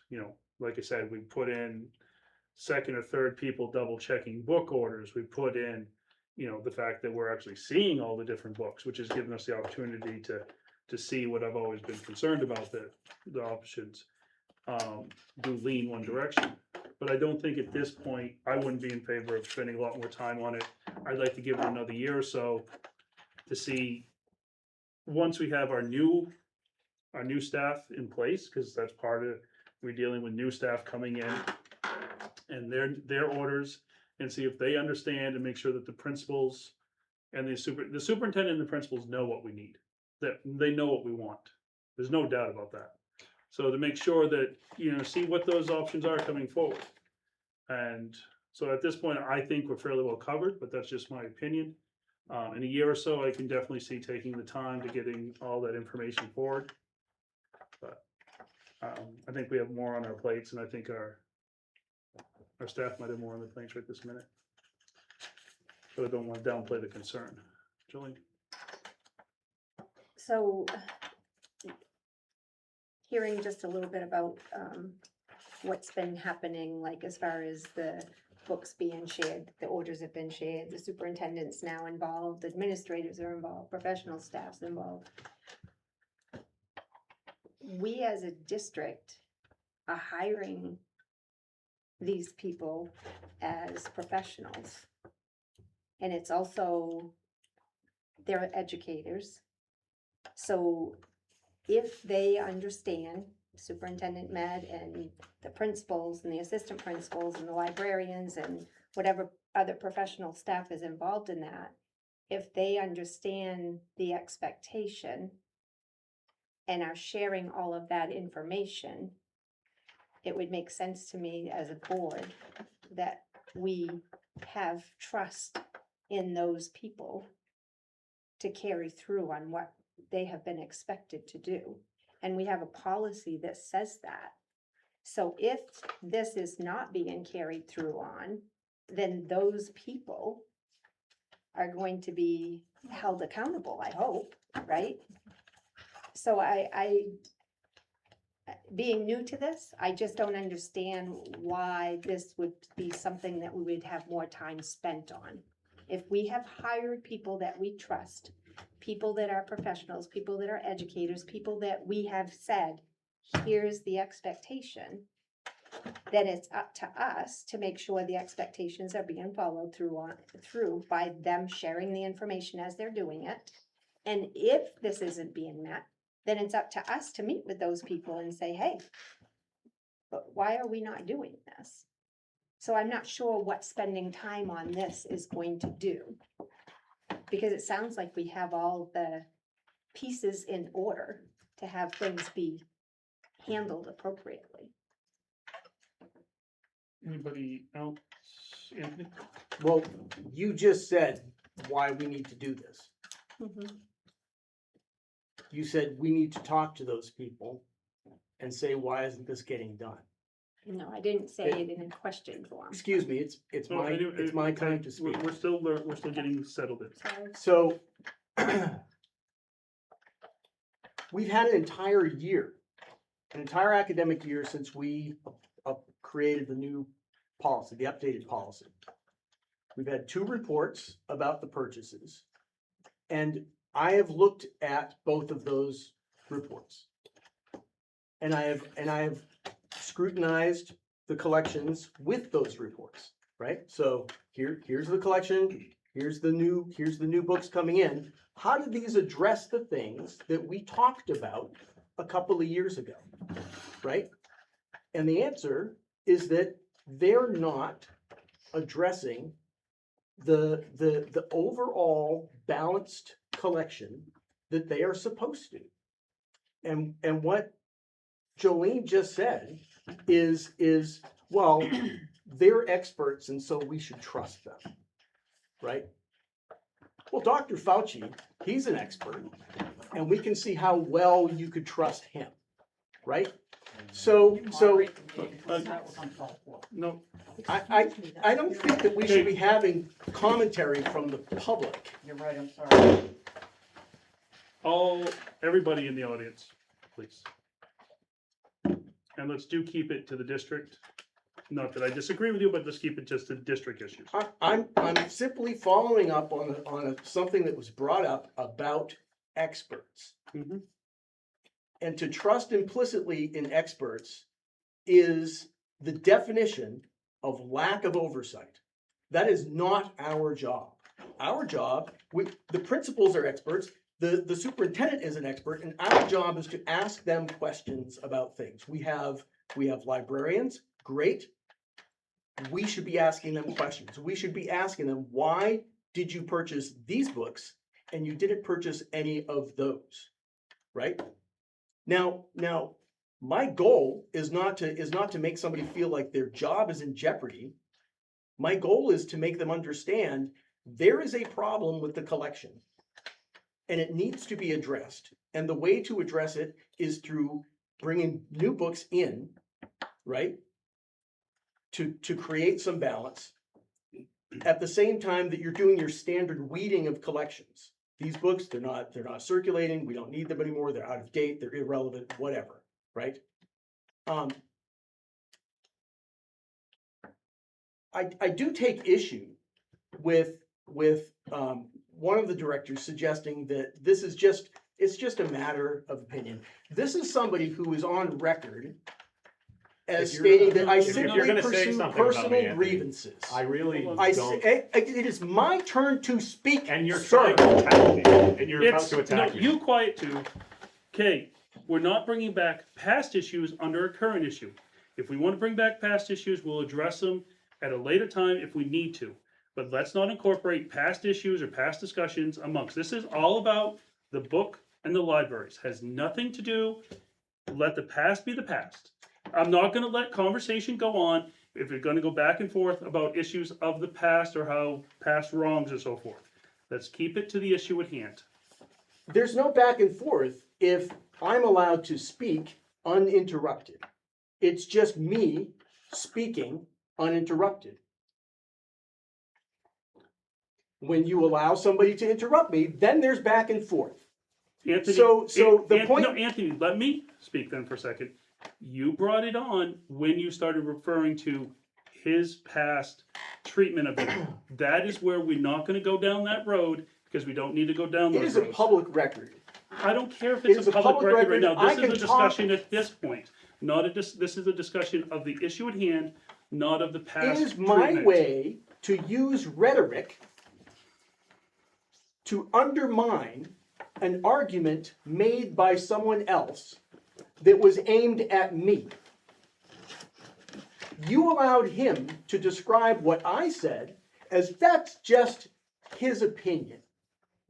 And so what I am telling everybody is that somebody else just has an opinion, and that opinion is that this director simply uses this board and all of his activity on it to pursue personal grievances. Whereas I'm saying there are issues with this collection and with this policy and how it's being implemented, that is something that this entire board got on board with.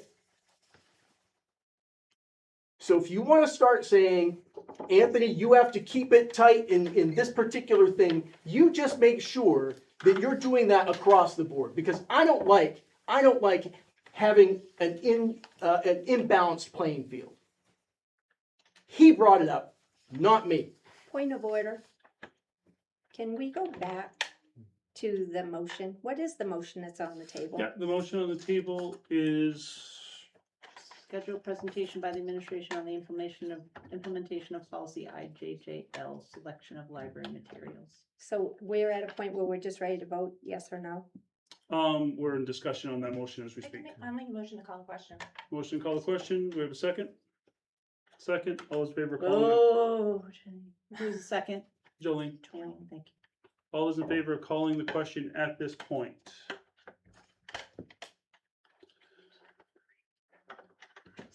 Wait, okay. Got it? All those opposed to calling the question? Wait, I don't have names, so hang on 1 second. Did you get all the names? I couldn't see if Joe voted. Joe voted to oppose calling the question. Okay. Okay, the question has been called. All those in favor of having a presentation later this year in regards to the current library presentation? All those in favor? All those opposed? All right, we're moving on to the next subject.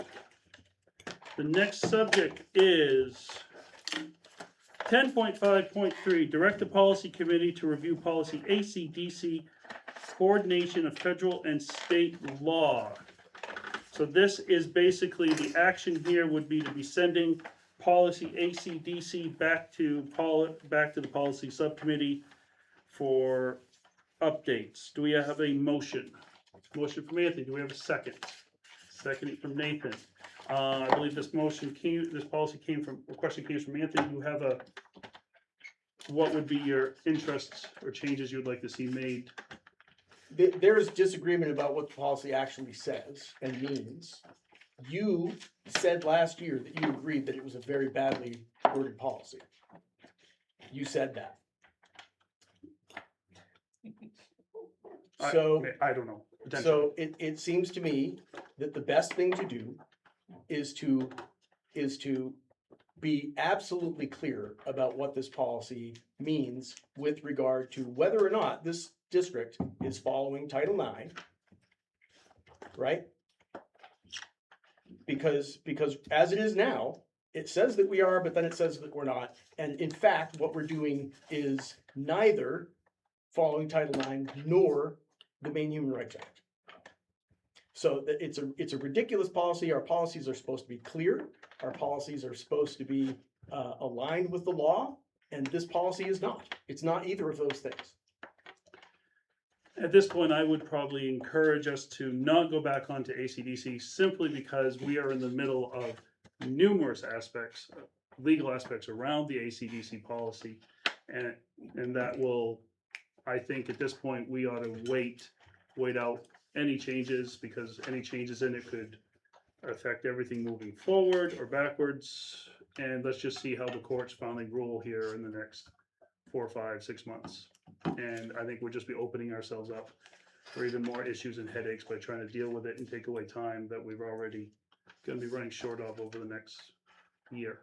But, so that's my thought. I'd let sleeping dogs lie for the time being, and then after the courts do their business, we can let them out or not. Ashley? I agree. Also, we do want to add language, because we said at the end of the year, last school year, that we wanted to add language to resolve the issue with the female student who wanted to compete on boys lacrosse. Remember, we all agreed that we were gonna add language to allow girls to compete on biological boys. I'm gonna go back to the motion, because I can't remember if let me go back to the motion we voted on. I remember you guys voted to allow that. Mhm. So the question is whether or not we re-vote again when the issue comes up again, or we alter the policy. I would also probably seek legal guidance on which is the better thing to do, given the lawsuit that's in process. I remember more along the lines of the or whichever one it was, that we were going to keep making exemptions until this was all get settled out, is what I seem to remember, but I'll do some research on it though. anything else? Nathan? I would just add that I agree. I think being straightforward and making sure that we're in total compliance with Title IX would be the easiest way. I mean, that would save us from any lawsuit that we pursue, so it would keep us protected in the long run. If we're following Title IX to the letter, then we're good. So a rewrite or a reassessment of if we are following Title IX to the letter would be better. Okay. Anybody else? Not seeing any. All those in favor of sending AC/DC back to the policy subcommittee, please, motion by raise your hands. Nice, you get that? All those opposed?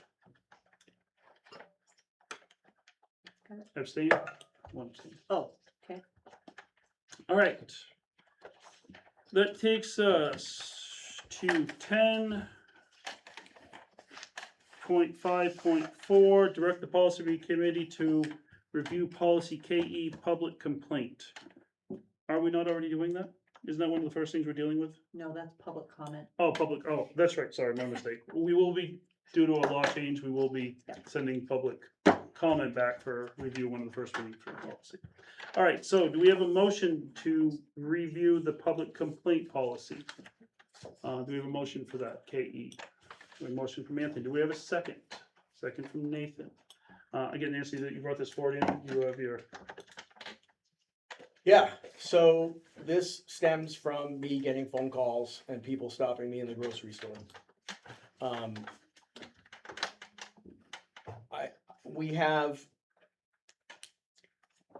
We have a policy that requires things to get resolved at the lowest possible level. Seems like a good idea. Are they? How many complaints come in? Do we know? We have no idea. We don't know how well they're resolved. We don't know if people who have made the complaints are happy with the resolution or if they've just given up. I've spoken with people who've told me that they've just given up. So I'm heartened by the superintendent's report that her phone is not burning up with people complaining. But people complain to me and they want to know where's the accountability. And so what I'm thinking is that it'd be really great if we simply had a much more transparent process where there's like, when a complaint is made, it generates a report and that report has accountability built into it. Who is responsible for talking to this person? What is the lowest possible level that this can get resolved at? Did it get resolved? No, then it gets bumped up to the next level, right? And then we're able to know how well our superintendent and her staff is doing at resolving complaints. Because that's part of their job, right? We have a policy about it, but we have no way to know how well they do that because there's no process.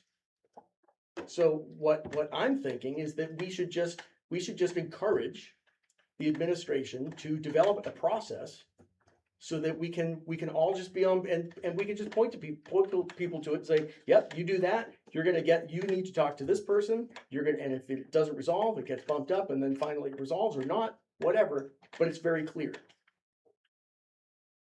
People think that they can just come to me with a complaint and I have to tell them, this is not proper, right? And then they want to think, well, should I call the superintendent? I say, well, probably not. You know, like what's the complaint about? Is it about something? It's about bullying? It's probably not something that should go directly to the superintendent. It should probably go to people at the schoolyard level, right? But they don't know. do we have any other comments? Yeah. I think it's something that would be useful to review. I mean, it'll be on the policy committee anyway, so why not take the time to just review it and understand if we have a proper channel that helps us be transparent and open with the community and benefit us in the long run. Seems very useful. So I think clarity and communicating to the public, this is who you go to for this, would be a simple, easy done, let's review it. So. I think I'd have to go look, but I'm pretty sure we do have a chain of command, right? Absolutely. Oh, yeah. But I think It's there's a there, there's just, disconnect no, to there's the- not a written, Yeah. there's not a, I don't know if there's actually a, I think it has to get to a certain level before there's a written thing, but there is a policy that says how things work up the chain and so forth. Which is how I answer, I get these phone calls, as we all have, and you all will. And it's primarily, it starts at the lowest, moves forward, and that's, usually they're pretty quick at understanding that. And then it, if they don't dare talk to the principal, then you say, yeah, you talk to the superintendent, and just jumps up the thing. But, first Alex, I believe, and then you, Anthony. Oh, and then, Well, I mean, a lot of what you just said is in this policy, but what's the normal rotation for like when they come up automatically for review? Like how many years? Is there like a set number?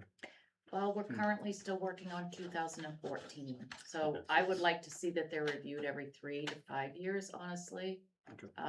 We have a huge backlog Yep. right now. Yeah, I was just looking because it's been since 2020, so I mean, it's coming. That's one of the newer ones, Is actually. it? Okay. Yeah, sadly. all right, Anthony, and then Carrie. So this speaks to the process of getting things before this board. So I'm gonna read to everybody what I actually asked for, and then I'm gonna read what got on the agenda. What I asked for was a discussion about the development and deployment of a clearer complaint process that emphasizes resolution and accountability. That's process, that's not policy. What we got on the agenda is direct the policy committee to review the policy, the public complaint policy. Those are not the same thing, right? So, I would disagree with that, well, because the question you have would fall under the complaint policy, would it not? if we're talking about the development of a process, and that process is consistent with policy, then no. It's something that the superintendent and her team come up with. This is how we are going to implement the policy, right? That's not the policy. It's how are they doing things with the policy? And it's just, I just have to express my frustration that I write things. I put things into as clear language as I can. And then it is paraphrased such that it doesn't mean the same thing anymore, right? So what I really want, and what I'm going to amend my motion for, is to have a discussion about the development and deployment of a clearer complaint process that emphasizes resolution and accountability. Would that not fall under a policy? Because we run our district off policies. So wouldn't that fall under the complaint policy? I think what you Unless you have to wanna do make right it- now is you have to ask for a second. 'Cause No, I just amended that my is what policy. I'd have to do, and I'm still, But anyways. Is there a second? No second, so it dies without a second. All right, any other discussion? I just, having seen how this unfolds over with complaints, I think particularly as chair, and I think as chair, you get a little more insight into this. I think that you see that, we have some very good building principals that are very responsive to parents. And, we've got a superintendent that is always willing to talk with people and very regularly does. And when there's more concern than that, then this policy has that go to the chair. And I think a lot of times this involves some really confidential information. And it can't always be something that everyone talks about and knows about, because it involves employees and personnel and private things involving students. And I think that we don't have a problem here. And I have a lot of faith in our building administrators and our staff. And we elect a chair in Peter to have some of that more personal oversight. And I have faith that Peter's looking at those things as well, and that we don't need to add additional layers to this. We already are doing enough. I'll make a motion, this is time for us to extend past 10, do I have a second? Second. Second from Anthony, all those in favor of extending past 10? All those opposed? All those abstaining? Who seconded? Anthony. All right, so, did I cut you off? That's it? No, that's Jenny good. voted no. I No, abstained. they abstained. Jenny and Kyle abstained. Okay, thank you. All right, any other further discussion? Not seeing any, all those in favor of a presentation, no, of moving the request to the policy subcommittee? All those opposed? Oh, wait a minute, did you catch that? Yes. Okay, all those opposed? All right, Can I just say one thing? Anthony, so just a reminder to all board members, anytime you get a complaint from somebody, even though you direct them somewhere, always let me know, because I will then follow up with the principal and make sure the principal gets the information. Because sometimes people will be like, I'm not gonna make a phone call, and so I'll have the principal reach out to them when I know there's an issue. So I think that other board members have been very good about that, so it's just a general reminder when somebody does complain to you, just to make sure that I can follow that process and the person gets what they need. So just a general reminder. 10.5.5. I brought this forward because at the beginning of, when I first took on the chair, it was asked, was there anything that you felt we haven't really talked about or looked into in a while? And I was like, guidance is something that we haven't really had a presentation on in a fair while. So I said, well, let's see what the guidance department has to say. Sorry, you're making the motion. At this time, I think I'll withdraw it, just because I think we got plenty on our schedule right now, especially with a couple things we added. So I think I can live without a report from guidance and see what guidance has been up to. We got plenty to do. So if somebody else wants to make the motion, that's fine, but I'll withdraw mine beginning anyways. I was not gonna make a motion, but I do have a question. Okay, and then at this point, we're kind of about nearing the end, so if there's anything else you wanna, So back in June, I gave you a list of Yep. of things that I would like to be brought to the board, and you created an ad hoc process by which we do this, right? I figured it was the best way to bring, instead of putting the thing, the best way was to get all of us to have a, So that's a yes. yes, Anthony, Okay. I figured everybody ought to have a chance. So what I would like to know is why everything that I asked for is not on this list that we just talked about tonight. The Because specific, one of the things that I asked for, did you not just ask me a question?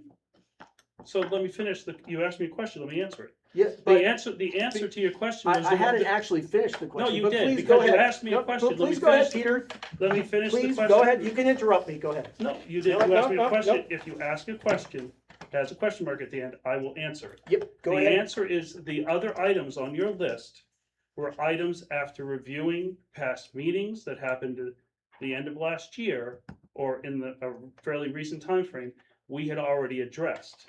So I felt since they have already been addressed by the board, they didn't need to be brought forward, but you're more than welcome to bring forward at this point. So that's actually just factually incorrect. Well, if I missed one, I And if you would let apologize. me, if you would let me actually finish, Okay. finish adding the context to the question, you would know that one of the things that I talked about was revising the gender expansive guidelines, which are essentially a policy, right? We never did that. What we did is we voted to make it visible to the public. That is an entirely different thing than forcing changes in those guidelines that are actually a policy in anything else but name. So while you might think that just because we happen to talk about something, that it actually addresses the thing that I wrote very, very clearly, this is what I am intending to do. This is what I'm asking for. I'm not asking for, let's make the gender expansive guidelines very publicly visible so that people don't find it when they read something in the Federalist, right? Because that's how I found out that we had one. Instead, there are problems with these sets of guidelines. We did touch on that when we said we will make these public, but we said at that time, and we probably really ought to come back at some other time and finish the job. And that is what I'm asking for but I'll let you- But- and this is part of my problem with this process that you've come up with. Because it's not a process where I ask for something, Kyle asks for something, Jolene asks for something, and then it just goes through the system and it comes before this whole board. What it is we go to Peter because that's what the policy says that we do. And then Peter says that, well, I'm actually leaving it up to the whole board to decide, except these things that I don't feel like bringing to the board. And I have a real big problem with that. Okay, Because you're saying you're doing one thing, but you're doing something completely different. So please explain. you answered it. That particular issue, we had a discussion on, fairly detailed, within the past year. I felt since the board had a discussion, it didn't follow the way, the extent of the discussion was, okay, it got brought, so it was more public or something. I just remember we had a discussion about it. So the board had its opportunity in the past year to talk about it. That answered, okay, if the board had an opportunity in the past year to go over an issue, then I felt the board had its time to talk about it. So why am I gonna bring it forward? Why would I felt it was already taken care of. That's why. You just said, we talked about it in the past year. The outcome was not what you wanted, but that was what we talked about. No, the outcome was what I wanted. The outcome at that time, the motion at that time was simply, let's make this public. Many people on the board felt that they did not have enough time to make any revisions to this. They wanted time to look at it. And we all said, you know what? We probably really ought to look at this again. I'm not sure if that's what happened, but anyway, Joe. I think this is a waste of all of our time right now having this Of course you conversation. do, Joe. And Let I me think interrupt that you for a We moment. have a policy that directs see you.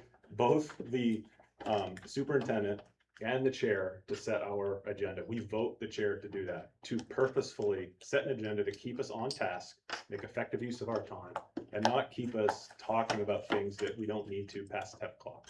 And I think that we should continue to empower Peter to set our agenda and to put the appropriate things in front of us on the agenda.